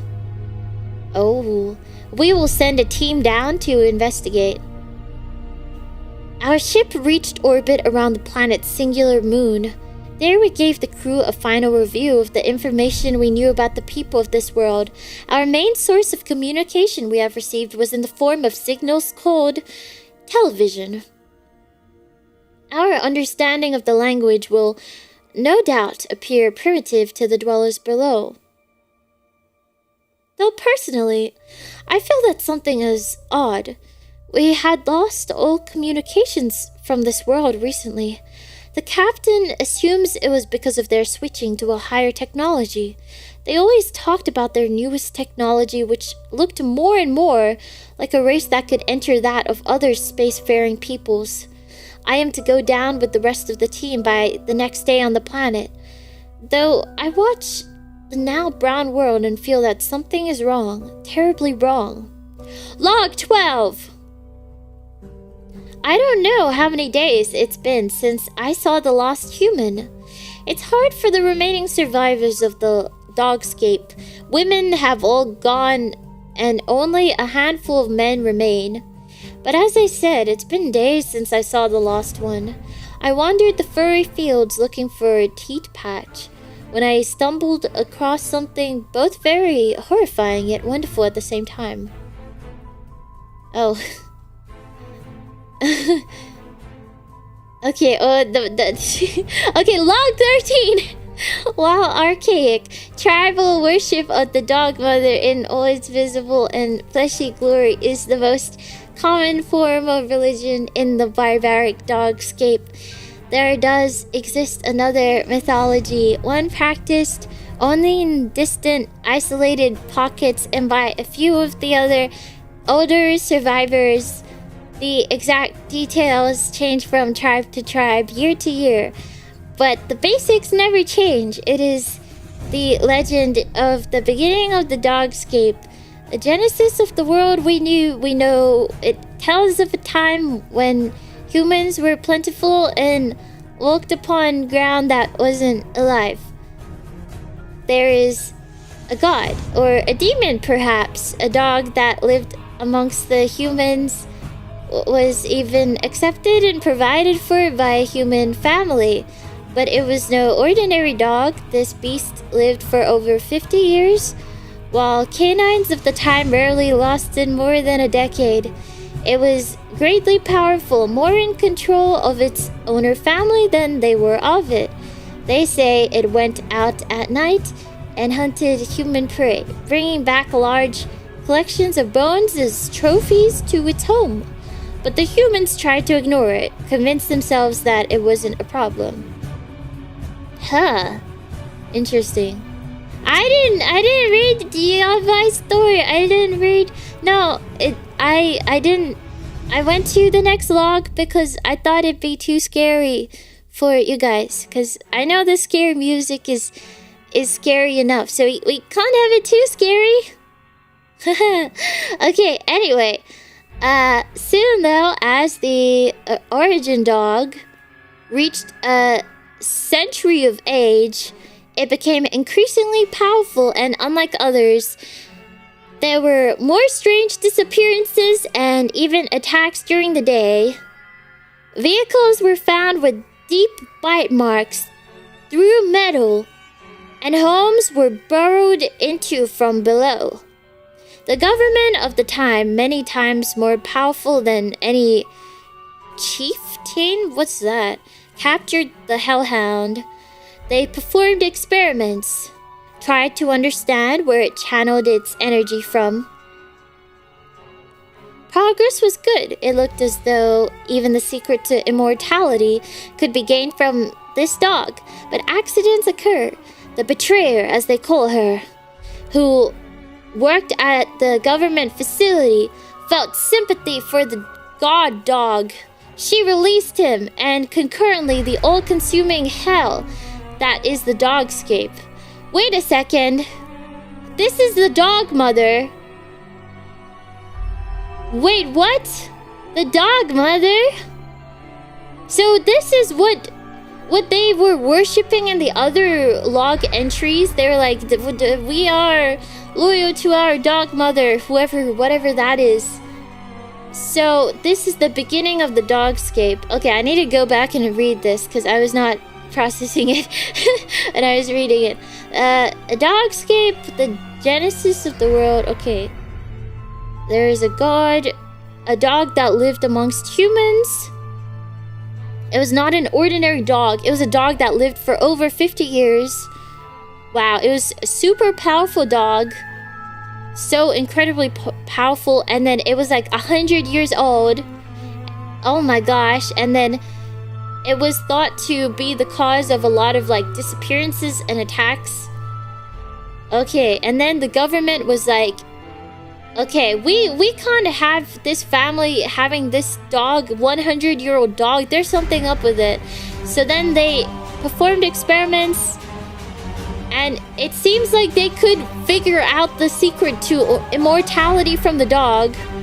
But then some random person in the government facility was like, well, I feel bad for this dog. I'm just gonna set it free. And by setting the dog free, somehow dogscape happened. So how did this... Okay, so this enraged beast no longer held any sympathy for humanity. Wait, but it just got set free by some random girl. Whoa, why did the music stop? Why did the music stop like that? As it thrashed recklessly through the lab, mutated samples adhered to its flesh, growing like a cancer. Soon what would become the dogscape was spreading like wildfire, gnashing at everything that moved. Its hide spreading over soil, stone, and sea. What is the name of this horrible demon? It varies, but they all come from a similar etymological origin, I believe.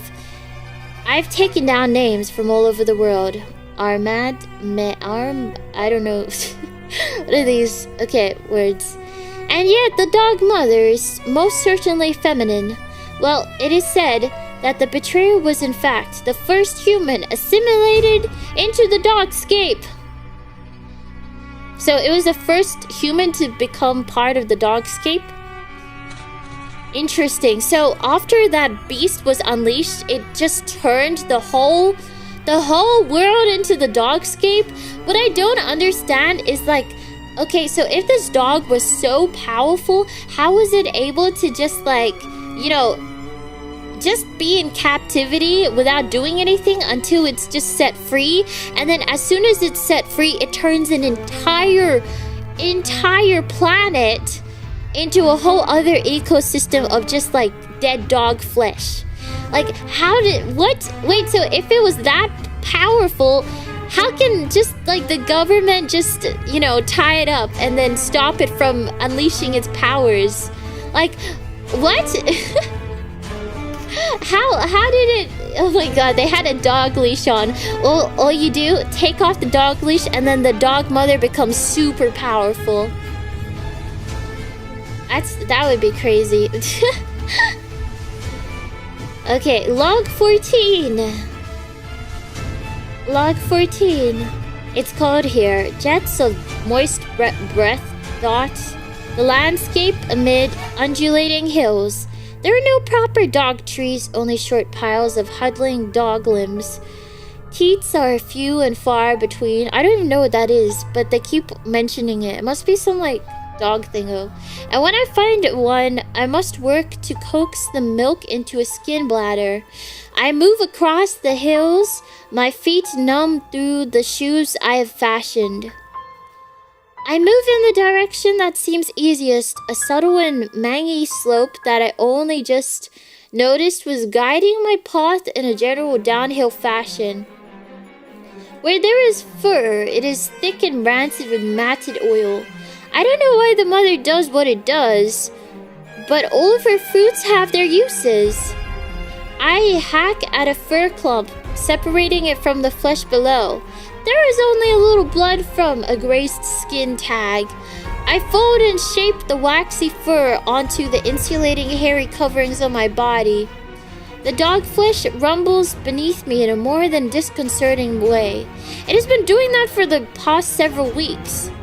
More so the further I've traveled, it is getting colder. I can hear only the wind now, tearing across the mother. The howls, warbling and mournful, have stopped. It's a dog nipple. Oh. How am I supposed to know that? I don't have a dog. I don't study dog anatomy. I'm not a vet. Is that what you call a pet? Vet? Pet? Yeah, the pet person. Just checking. It isn't specific for dogs? Well, I don't... How am I supposed to know that? I haven't read this dogscape story before, okay? Like, I don't know dog anatomy. I've just been reading all these random dog words, like, I don't know, dog flesh, other words for dog flesh. Just being like, okay, sure, that must be some kind of dog thing, oh. I don't know. I never learned anatomy, okay? I don't know much about anatomy. But even so, how am I supposed to know dog anatomy? I don't know why the mother does what it does. Okay, anyway. It's called here jets of moist breath dot the landscape. Blah, blah, blah. I move across the hills, my feet numb through the shoes I've fashioned. I move in the direction that seems easiest, a subtle and mangy slope that I only just noticed was guiding my path in a general downhill fashion. It's not just dogs, but all animals. Well, you think I know the anatomy of every animal? I don't work at a zoo. Veterinarian is an animal doctor. I don't know, okay? I know purring is a thing that cats do. I know cats have like... I know they have tails and they have paws. How are you supposed to know what the nipples are called? Why would you know that? Why do you need to know that? I mean, unless you have like a dog and then, I don't know, maybe your dog has... I don't know. Why would you know that? It's not common knowledge. Okay, I don't know why the mother does what it does, but all of her fruits have their uses. I hack at a fur clump, separating it from the flesh below. There is only a little blood from a grazed skin tag. I fold and shape the waxy fur onto the insulating hairy coverings on my body. The dog flesh rumbles beneath me in a more than disconcerting way. It has been doing that for the past several weeks, more so the further I've traveled, it is getting colder. I can hear only the wind now tearing across the mother. The howls, warbling and mournful, have stopped. The sharp barks and yips no longer form a background cacophony. I huddle into my coverings and shoulder ahead. I have no path to follow but forward. The ground feels harder here. The gentle give of the dogland has ceased, giving way to a dull, sound-absorbing thud of matted fur. I slipped yesterday on what seemed like a lake of solid pee. It was not reabsorbing into the mother. My own shivering seems to syncopate with the occasional rumbles of the mother. Her flesh no longer seems like a living being, but I know that deep within her the blood flows. It is so cold here. I continue forward every day. The ground slopes more, and I struggle to sleep in a forgiving skin fold. There is no purpose but to move forward now. One foot in front of the other. It has been dark for as long as I can remember. How long will this night last? The air is dry. The land is mostly featureless and hard as I walk. The wind blows clumps of brittle hair across my face, and they hurt. A soft pop, a subtle blue flash, and then they blow past me. My hands are deep within my coverings. They are numb, and if I expose them to ward off the shocks, then the cold will take them from me. I have already lost 3 toes. I can no longer feel that foot. I no longer bother to light fires in the deep crooks where I sleep. But the last I saw of that foot, it was black and swollen. It felt like it was burning. My travel is slow. I've heard soft, subtle tapping sounds, but when I investigate, I find only dog claws moving against the ground. The rumbles have continued, and with them now come subtle rending sounds, like a mouth chewing on a bone. When the sounds intensify, I move faster. I don't know what causes them, but I do not think it is the mother. I have not found any teats in a long time.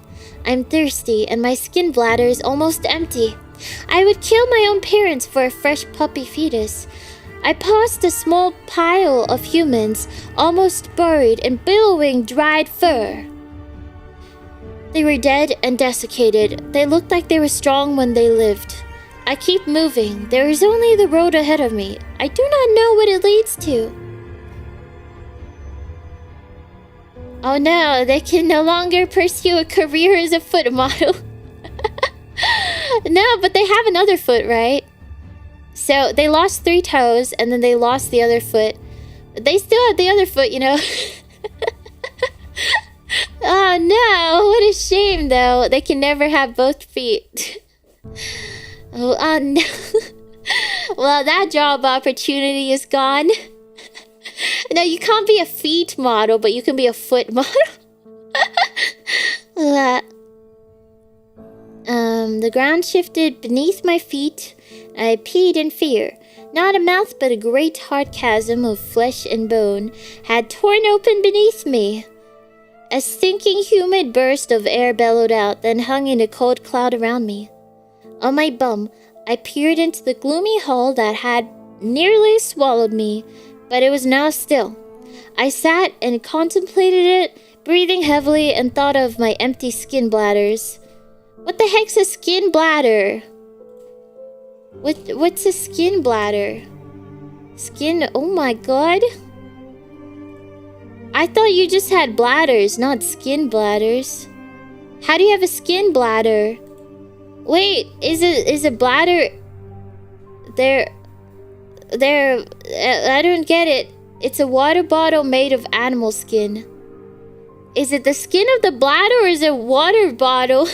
It's a bag. Oh, it's like the dog flesh skin bladder. Okay, so it's a dog flesh bottle. Wait, what?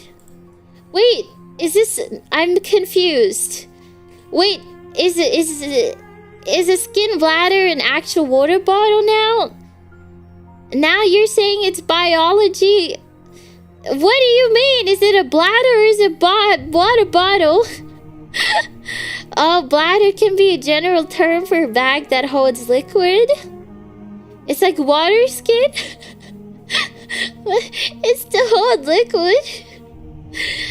Okay, so it's a water bottle. It's a liquid holder flask. Made of skin, like dog skin or something, because this is the dog land. It's used in medieval times? Okay. Wait, I can't tell if you guys are actually being serious. When I search up skin bladder, I don't get anything like that. I just get a bladder. Pictures of a bladder. Medieval skin bladder. Okay. Water skin. Well, it's not called a skin bladder. But they're calling it a water skin. Where does it say skin bladder? Don't say skin bladder. Search water bladder. But they're not calling it a skin bladder anywhere. They call it water skin, not skin bladder. Why do they call it Okay, anyway, back to the story. Where was skin bladder? Oh my god, I don't know where it was up to. When the soft slapping?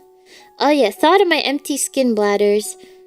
Slowly, I could hear sounds of several dozen feet below me start to play and echo in the cleft. A soft slapping.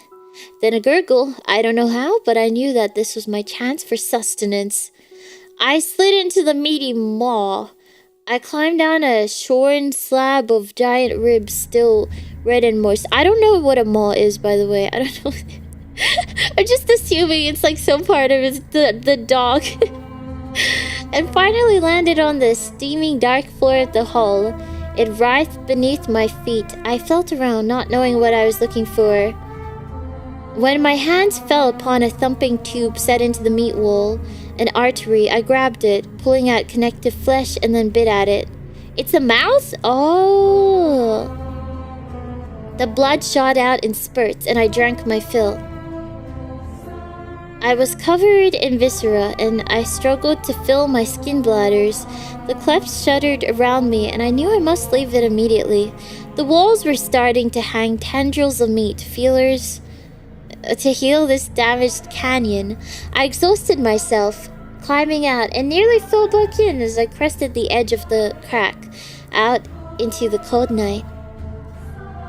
The dog flesh slowly mended behind me as I panted on the hard ground. Before I left it, I considered it and catalogued it.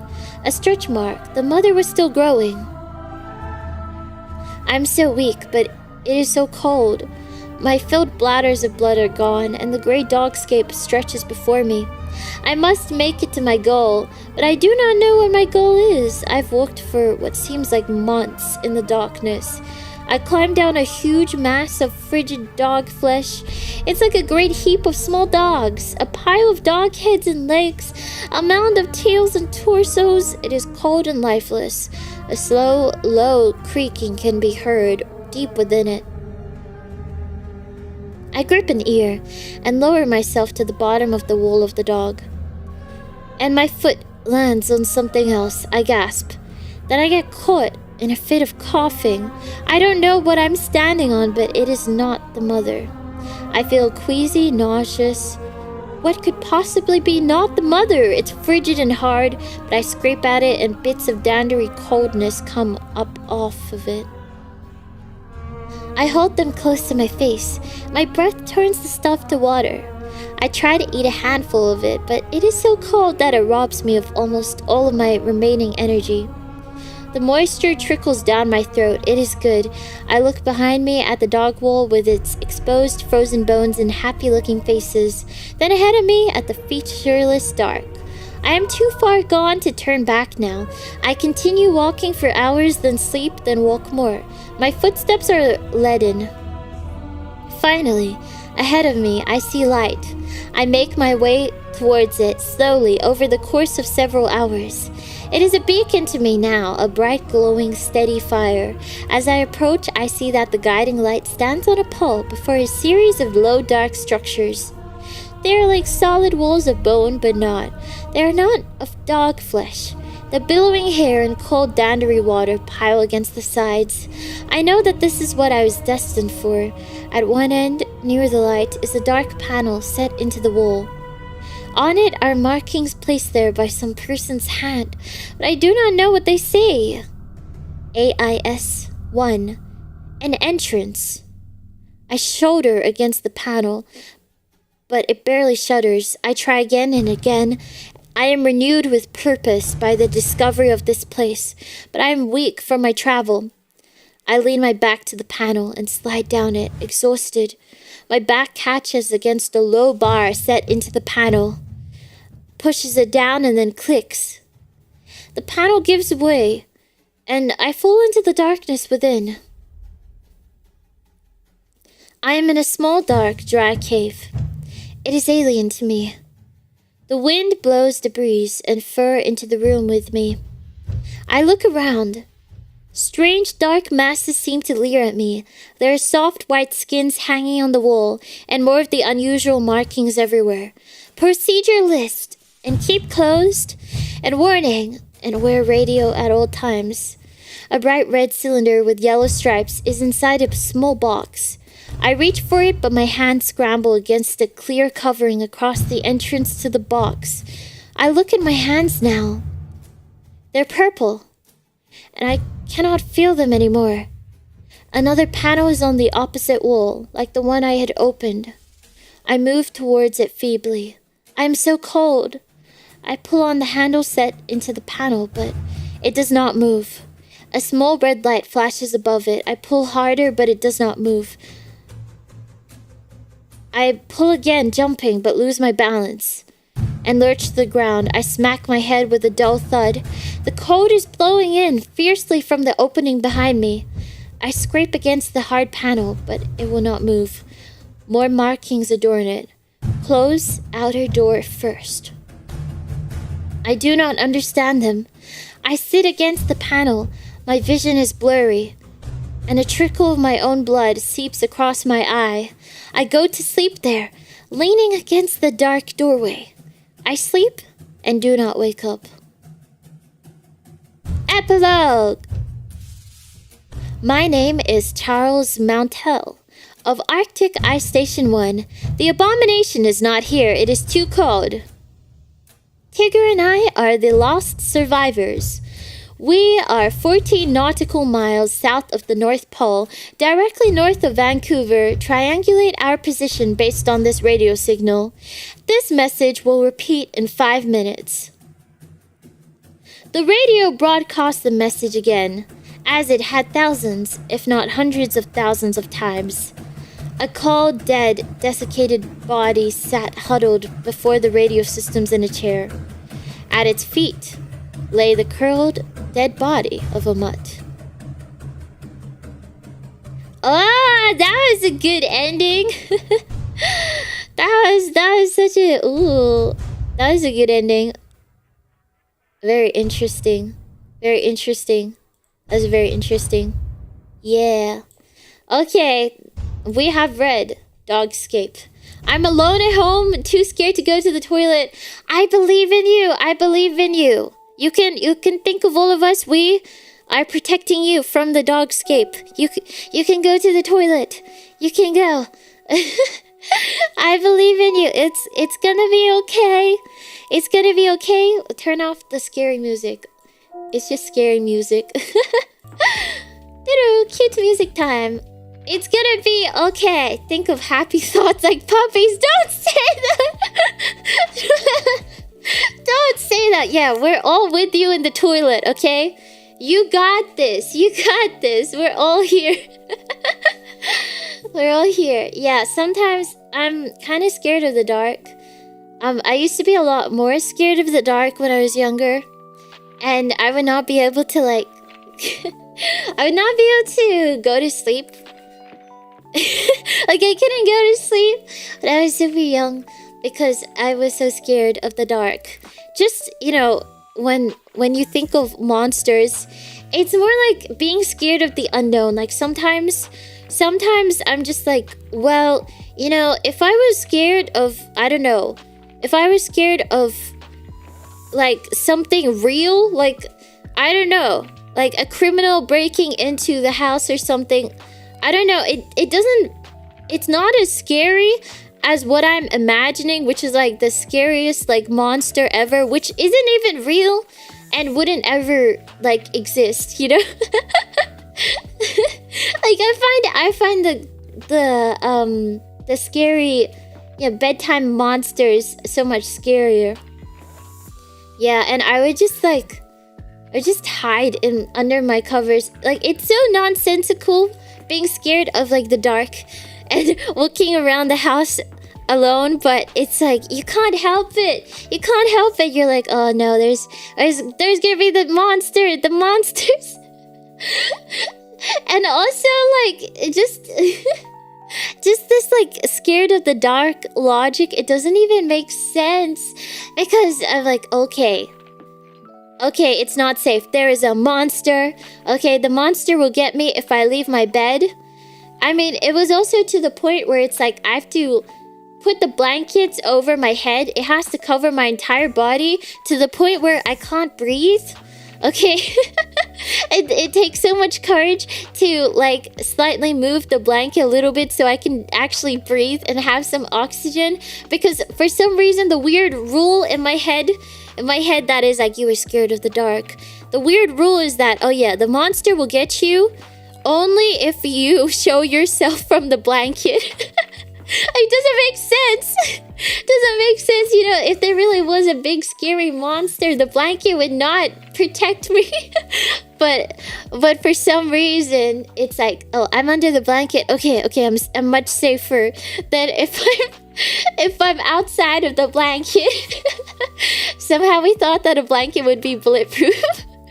If you can't see it, it doesn't exist logic. Yeah. No, I mean, I was still terrified under the blanket. You know, I'm still scared of the monster under the blanket, but it's like the fear of popping out from under the blanket is so massive, even though the blanket doesn't make a difference. If there was an actual monster, I would have already been dead. And it's like I wait 2 hours for the monster to leave the room. Still can't leave the blanket though. Yeah, if they can't see you, they can't hurt you, you know? Or my niece, when she got scared, my brother just told her that I killed the monster under the bed. On the bed, not bread, bed. Yeah, I don't know. I feel like the fear of the dark is so nonsensical, but it's so hard to get rid of, because, I don't know, probably because I have a fear of the dark, so I don't know how to get rid of it. But I feel like, you know, I am not as scared of the dark as I was before. Like, I can sleep with my blanket, you know, without hiding my whole self under the blanket and then not being able to sleep the whole night because I have to make sure that the blanket covers me, but I can't breathe at the same time. I suffocate myself under the blanket. Yeah, those, I remember when I was younger and I used to do that. It was every night going to sleep was so scary. And it was so tough to fall asleep because I would kind of be suffocating every time. So I'd have to like wait until I would be brave enough to like open up the blanket from the side just ever so slightly so I could just breathe a little bit. You know, just every so often, but because I never had enough oxygen to breathe because I kept suffocating myself, I couldn't fall asleep. I could never fall asleep. It was so stupid. It's an evolutionary thing. Since we can't see, we don't know and worry about what it holds. Yeah, so that was my big fear. I think I'm not as scared anymore. I used to have to like ask my dad to go downstairs with me to, if like I needed to get something. It's so scary. Or you know that thing where you need to turn the lights off in a room. I need to turn the lights off in a room, but you know it's scary turning the lights off, so you just leave without turning it off. Like I can't do that, and my parents are always angry at me. They're like, you need to turn the lights off once you're done with the room. But it's either I leave the lights on at nighttime, or I turn the lights on, and as soon as I turn the lights off, I start screaming. Like, I let out a little shriek, so it's like, you know, if I get attacked as soon as I turn the light off, you know, at least somebody might have heard my scream and, you know, try to save me from the scary night monster. It's so stupid. Yeah, you turn the lights off. Like, I always run as soon as I turn the lights off, and then I scream as well. Just for my safety. I've gotten used to navigating my home in the dark, but I still see the shadows move every now and then. Oh, so scary, so scary. I should have just given you a flashlight. Oh, yeah, I didn't have a flashlight. I think I was more scared of the dark because my mama forced me to sleep on my own so early, okay? Like, my little sister, she still got to cuddle with mama for like many more years than I did. I got kicked out so early. Okay, so I was so scared. I feel like I was too young to be in a room by myself. Okay, I was just very scared. Have you ever walked in the woods at night? Oh, that's so scary. I haven't really done that. No, haven't done that. Yeah, little sister privileges. I know, right? Like every year that my little sister was still staying in the same bed as mama, I was like, this is not fair. You kicked me out so early. I had to fend for myself with those scary night monsters. And she just stays there for as long as she wants. I was so scared. It's not fair. Yeah, I was the opposite as a kid. I couldn't sleep unless it was completely dark. Oh, like a little bit of light and you caught like full asleep. Oh, the places of note in the dog. Ooh, dogscape. Very cool. Very cool. Dogscape is pretty interesting, I guess. I like how they build this entire, you know, new world. And you have like different aspects of the world that get explored through each of the logs. It's like just enough info to get a glimpse into the lives of these different people in the dogscape, but like, you know, not too much that it's like, well, this is this is too much. It ruins the mystery. But it's pretty interesting. The name of the dog mother. Oh yeah, those 3 names were listed. I don't know what those names mean. But yeah, anyway. Okay, let's do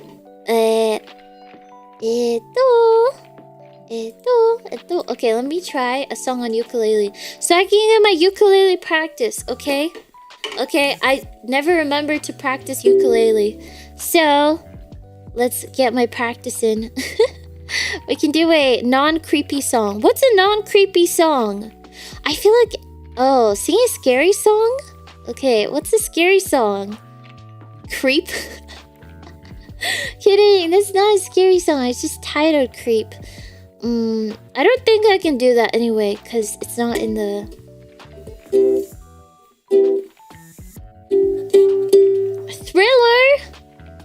Thriller Michael Jackson. Is that doable? Is that doable on ukulele? I don't know. Let me see. It looks kind of ba ba ba da bum ba ba ba da da da da da da. I haven't heard that song in so long. I don't know if I can remember what it sounds like. Oh my god, it's so complicated to play. Do do do do do do do do do do do do do do do. Is there a simple one? Okay. I'll try this. Ukulele. I'll leave the BGM on just in case. For safety. Oh. It's close to midnight. I don't know this song actually. Ba ba ba da da da da da da. Do do do do do. Do do do do do. 'Cause this is thriller.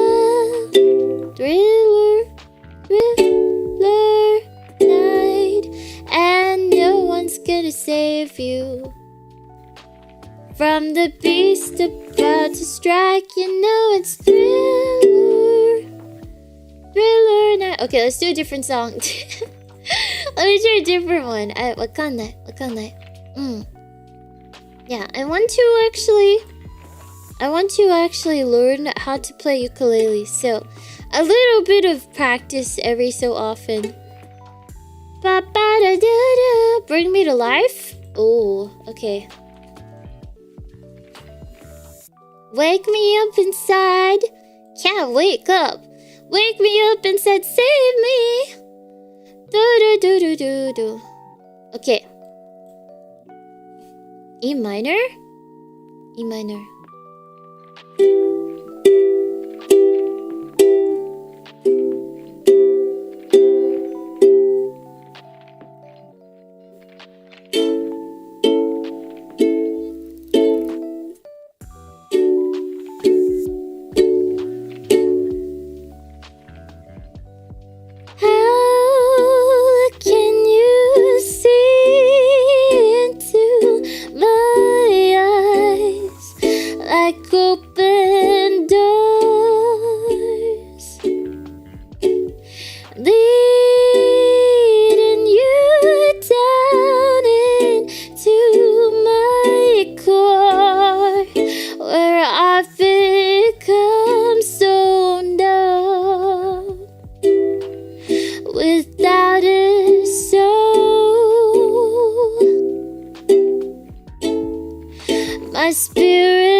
BGM. No, I kept the BGM because, you know, just in case they try to recognize the melody for a cover song.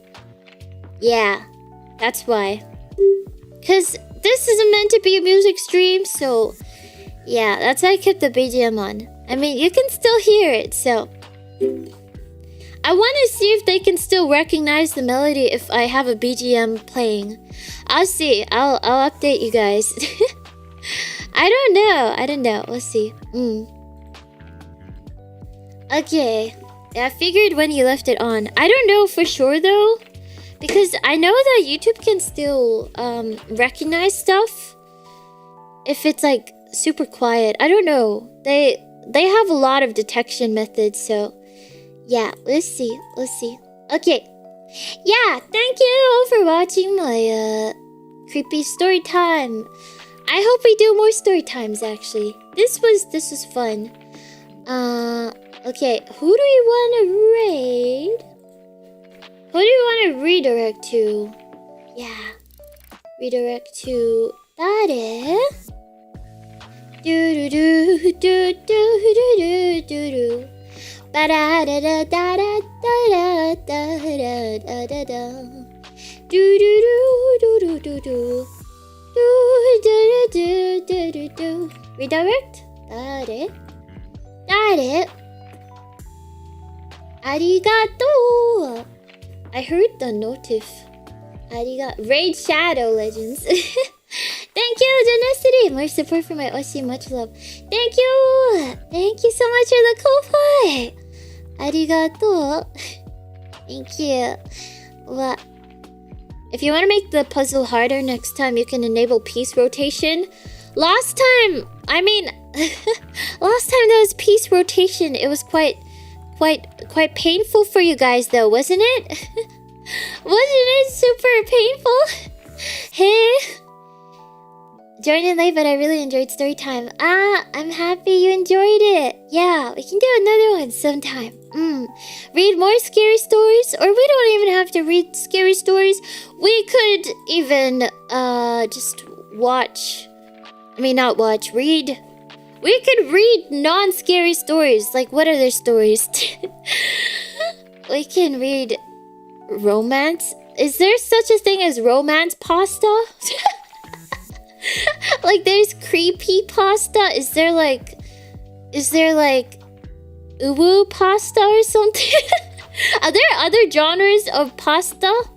Copy pasta? Wakannai. Let's rate Onalumi, yay. Okay. Yeah. Onalumi is live. Unless I don't see any buddies upcoming. No, I don't see any waiting rooms. Okay. We will raid Onalumi. Yatta. That's just fan fiction. Wait, why don't they call creepy pasta just creepy fiction? Creepy fan fiction? Fan fiction. Wait, so there's romance stuff and that's called fan fiction, but what about the stuff that's not based on like fandom characters? Do they get to be part of the pasta group of things? Whatever that is. What is this? Piece rotating was a nightmare though. Like, it took us longer than Speak Up Stream. Yeah, that one. But then again, I did give you guys like quite a big puzzle to start off with, and it was a different website. There are stories that would get copy and pasted on different websites. Why don't they do that for other types? Other types of stories. Detroit Become Romance. Oh, I haven't made my schedule for the next week, actually. I haven't made it yet, but, let me see. Did I have anything saved for it? Wakannai. Oh my god. Okay, well, tomorrow, I think we're gonna play Detroit. I think I'll follow the same pattern as last week, because it's easier to remember, and yeah. Yeah, I think I'll do Detroit. I've been excited to play more of that. So we'll do Detroit, and then I think on Tuesday, the day after, we'll do a piano and singing stream. Yeah, and I'll decide the rest of the week soon. I'll make my schedule tomorrow. Yeah, thank you for finishing the body's puzzle. I'm so proud of you guys. Sugoi. Yeah, what? The biggest joy of getting new art is that I can make it into a puzzle. Still haven't been able to watch the VOD, too busy. Aw. Hope you can join the stream. Yeah. What? Same pattern, membership reopening on Tuesday. No! No, we're not gonna.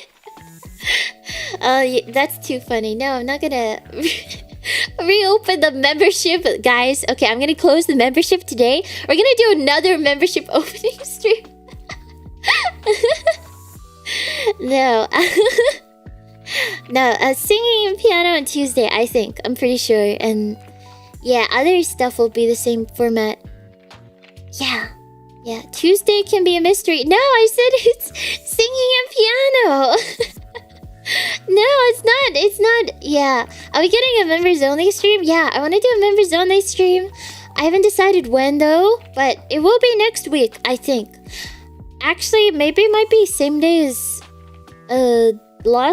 this week's unarchived karaoke. I don't know. I'll figure out when. Yeah. Or what if I do it tomorrow even? What if we do member stream tomorrow? We know you're gonna do affirmation stream on Wednesday. Did I say that? Oh my gosh. I didn't put that down. I didn't write that down. Oh yeah. Okay, affirmation stream on Wednesday. Okay, affirmation stream Wednesday. All right. I feel like I did agree to that, but I must have forgotten to write that down. Okay, member stream. Yeah, member stream. Singing stream. Singing piano stream. Yeah. What do you guys want to do for a first member stream? Oh, what if we do song learning in member stream? That'd be fun, but I don't know if you guys would like that. Or we can do a watch along actually. Yeah, should do a monthly member reopening. What is this? A member reopening time loop?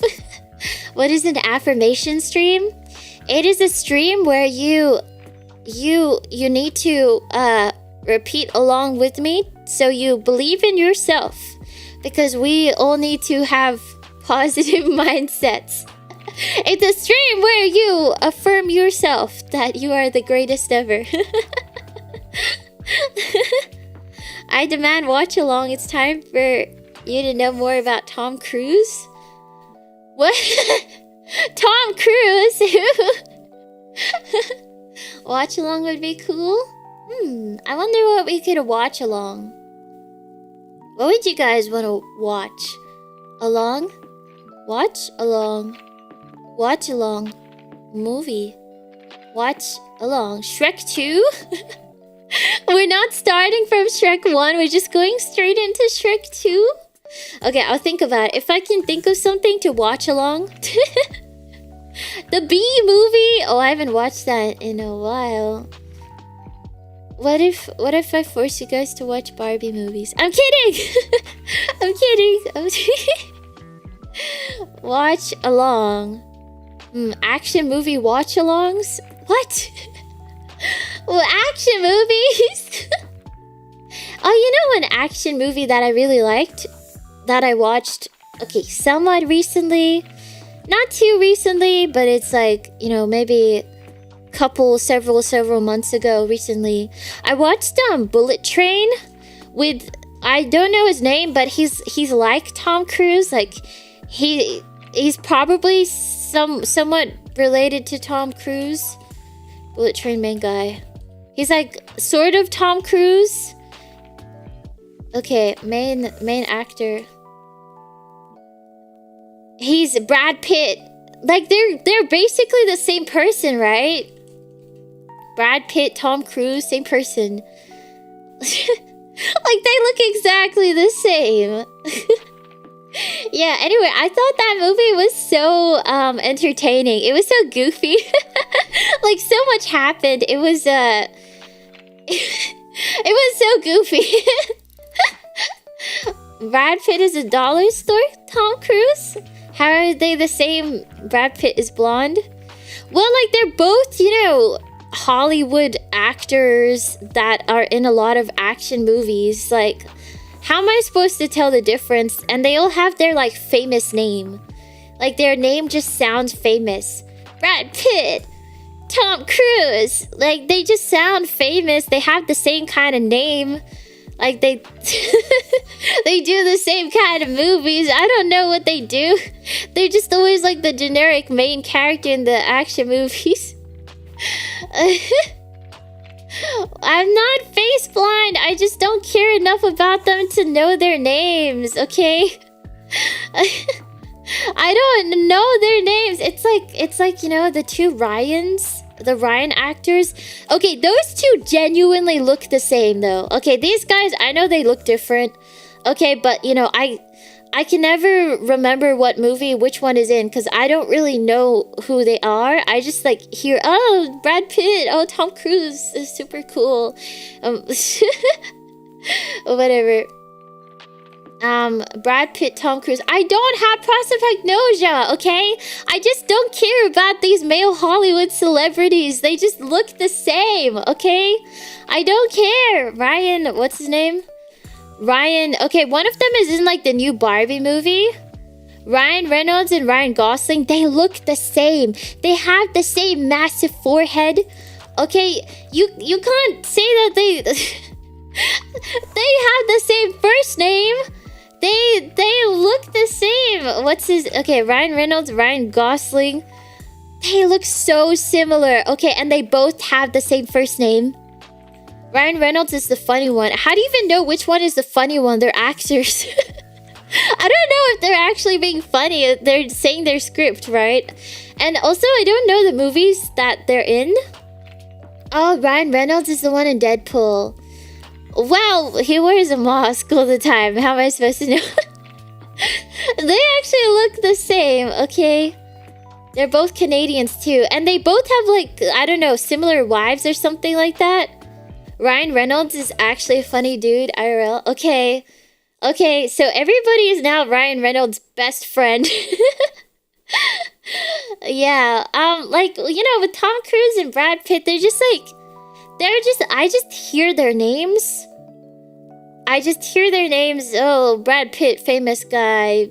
I don't know, Angelina Jolie, Tom Cruise, some other famous guy, also action films.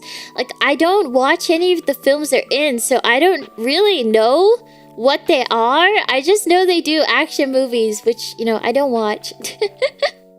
Similar wives. I don't know, I read that they both were divorced or something. Like, they're very similar as well in some weird way. I associate Tom Cruise with Top Gun. That's a thing. I don't know what Top Gun is. I haven't seen any Tom Cruise movies, so I'm not familiar with what he looks like. I just... he looks like that. Wait, what is he in? Top Gun Maverick. Yeah, I don't watch any of these. But, you know, my dad really... He likes either Tom Cruise or Brad Pitt. I don't know which one it is, but he likes one of them. Because he likes action movies. Maybe that's why I don't like action movies, because my dad likes watching them. That's probably why. Yeah, my dad really, really likes action movies. Well, I mean, he doesn't only watch action movies, but yeah. He likes one of those two actors. I don't know which one it is, because... they both have like their famous names that it's like you just hear their name a lot to know that it's the name of an actor, but you don't know anything about them. Okay. Mission Impossible watch along. No! Do you know A Silent Voice? Yeah, I think I read a little bit of the manga before that came out, but I never actually watched the movie A Silent Voice. I mean, we could watch that. I'll think about it. Why do I have to watch that? Hollywood movies. Now I have to watch Mission Impossible. I don't want to watch that. Why? Why do I have to watch... Okay, I would only watch an action movie if it's, like, actually interesting. Like, not just, you know, half the movie is explosions... and, you know, the movie being super loud and then them whispering in their super quiet voice being like, oh my god, we have to. No, they always whisper in their very deep, like, vocal fry whisper voice, which is infuriating while they have explosions behind them. It's so annoying. It doesn't make sense. And they're just like, well. Yeah, but I really enjoyed Bullet Train. If you guys could recommend me a movie like Bullet Train, is that action? What kind of... I think it's like a comedy. What genre is that specifically? Bullet Train film. I thought that was so entertaining because it was hilarious. I thought it was so funny. even though like you know, it was just so goofy, you know. Wait, what genre is this? It's an action comedy. Yeah, it is an action comedy. Yeah, anything John Wick? Oh, my dad likes those movies as well. Should I watch that? I feel like maybe John Wick? Yeah, I mean, I think I would want to watch that. Yeah. It was based on a novel. Bullet Train was based on a novel. Edge of Tomorrow. I've seen Edge of Tomorrow. Edge of Tomorrow has Tom Cruise? Wait, really? I did not know. Yeah, I've seen that movie. What? John Wick is so silly? Okay, wow. Okay, maybe we'll watch it. Maybe we'll watch it. I think I will get along with your dad. We have the same taste. Do a lot of you guys like action movies? He's the main character. Tom Cruise is the main character. Yeah, well, maybe I'm complimenting his acting. His acting was so good, I didn't know he was Tom Cruise. Yeah. Yeah, I mean, I've always wanted to know what was John Wick all about. Yeah, so we can watch that. Perhaps, maybe. I'll think about it. Okay. Yeah, anyway, I will release my schedule like later tomorrow. Before I stream tomorrow. For sure. Sometime before I stream tomorrow, which will be at the same time, at the same start time as this stream. So, yeah. Aside from his religion, whose religion? Huh? Wait, what? Is this about some like Hollywood celebrity being another cult? I feel like they're always in cults or something. It's about a man who lost his dog. Okay, let's see.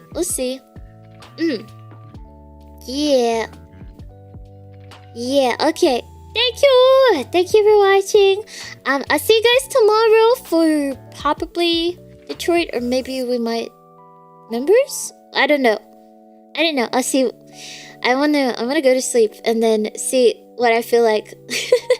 What I feel like scheduling in the morning. Yeah, so bye-bye. But it'll be the same start time.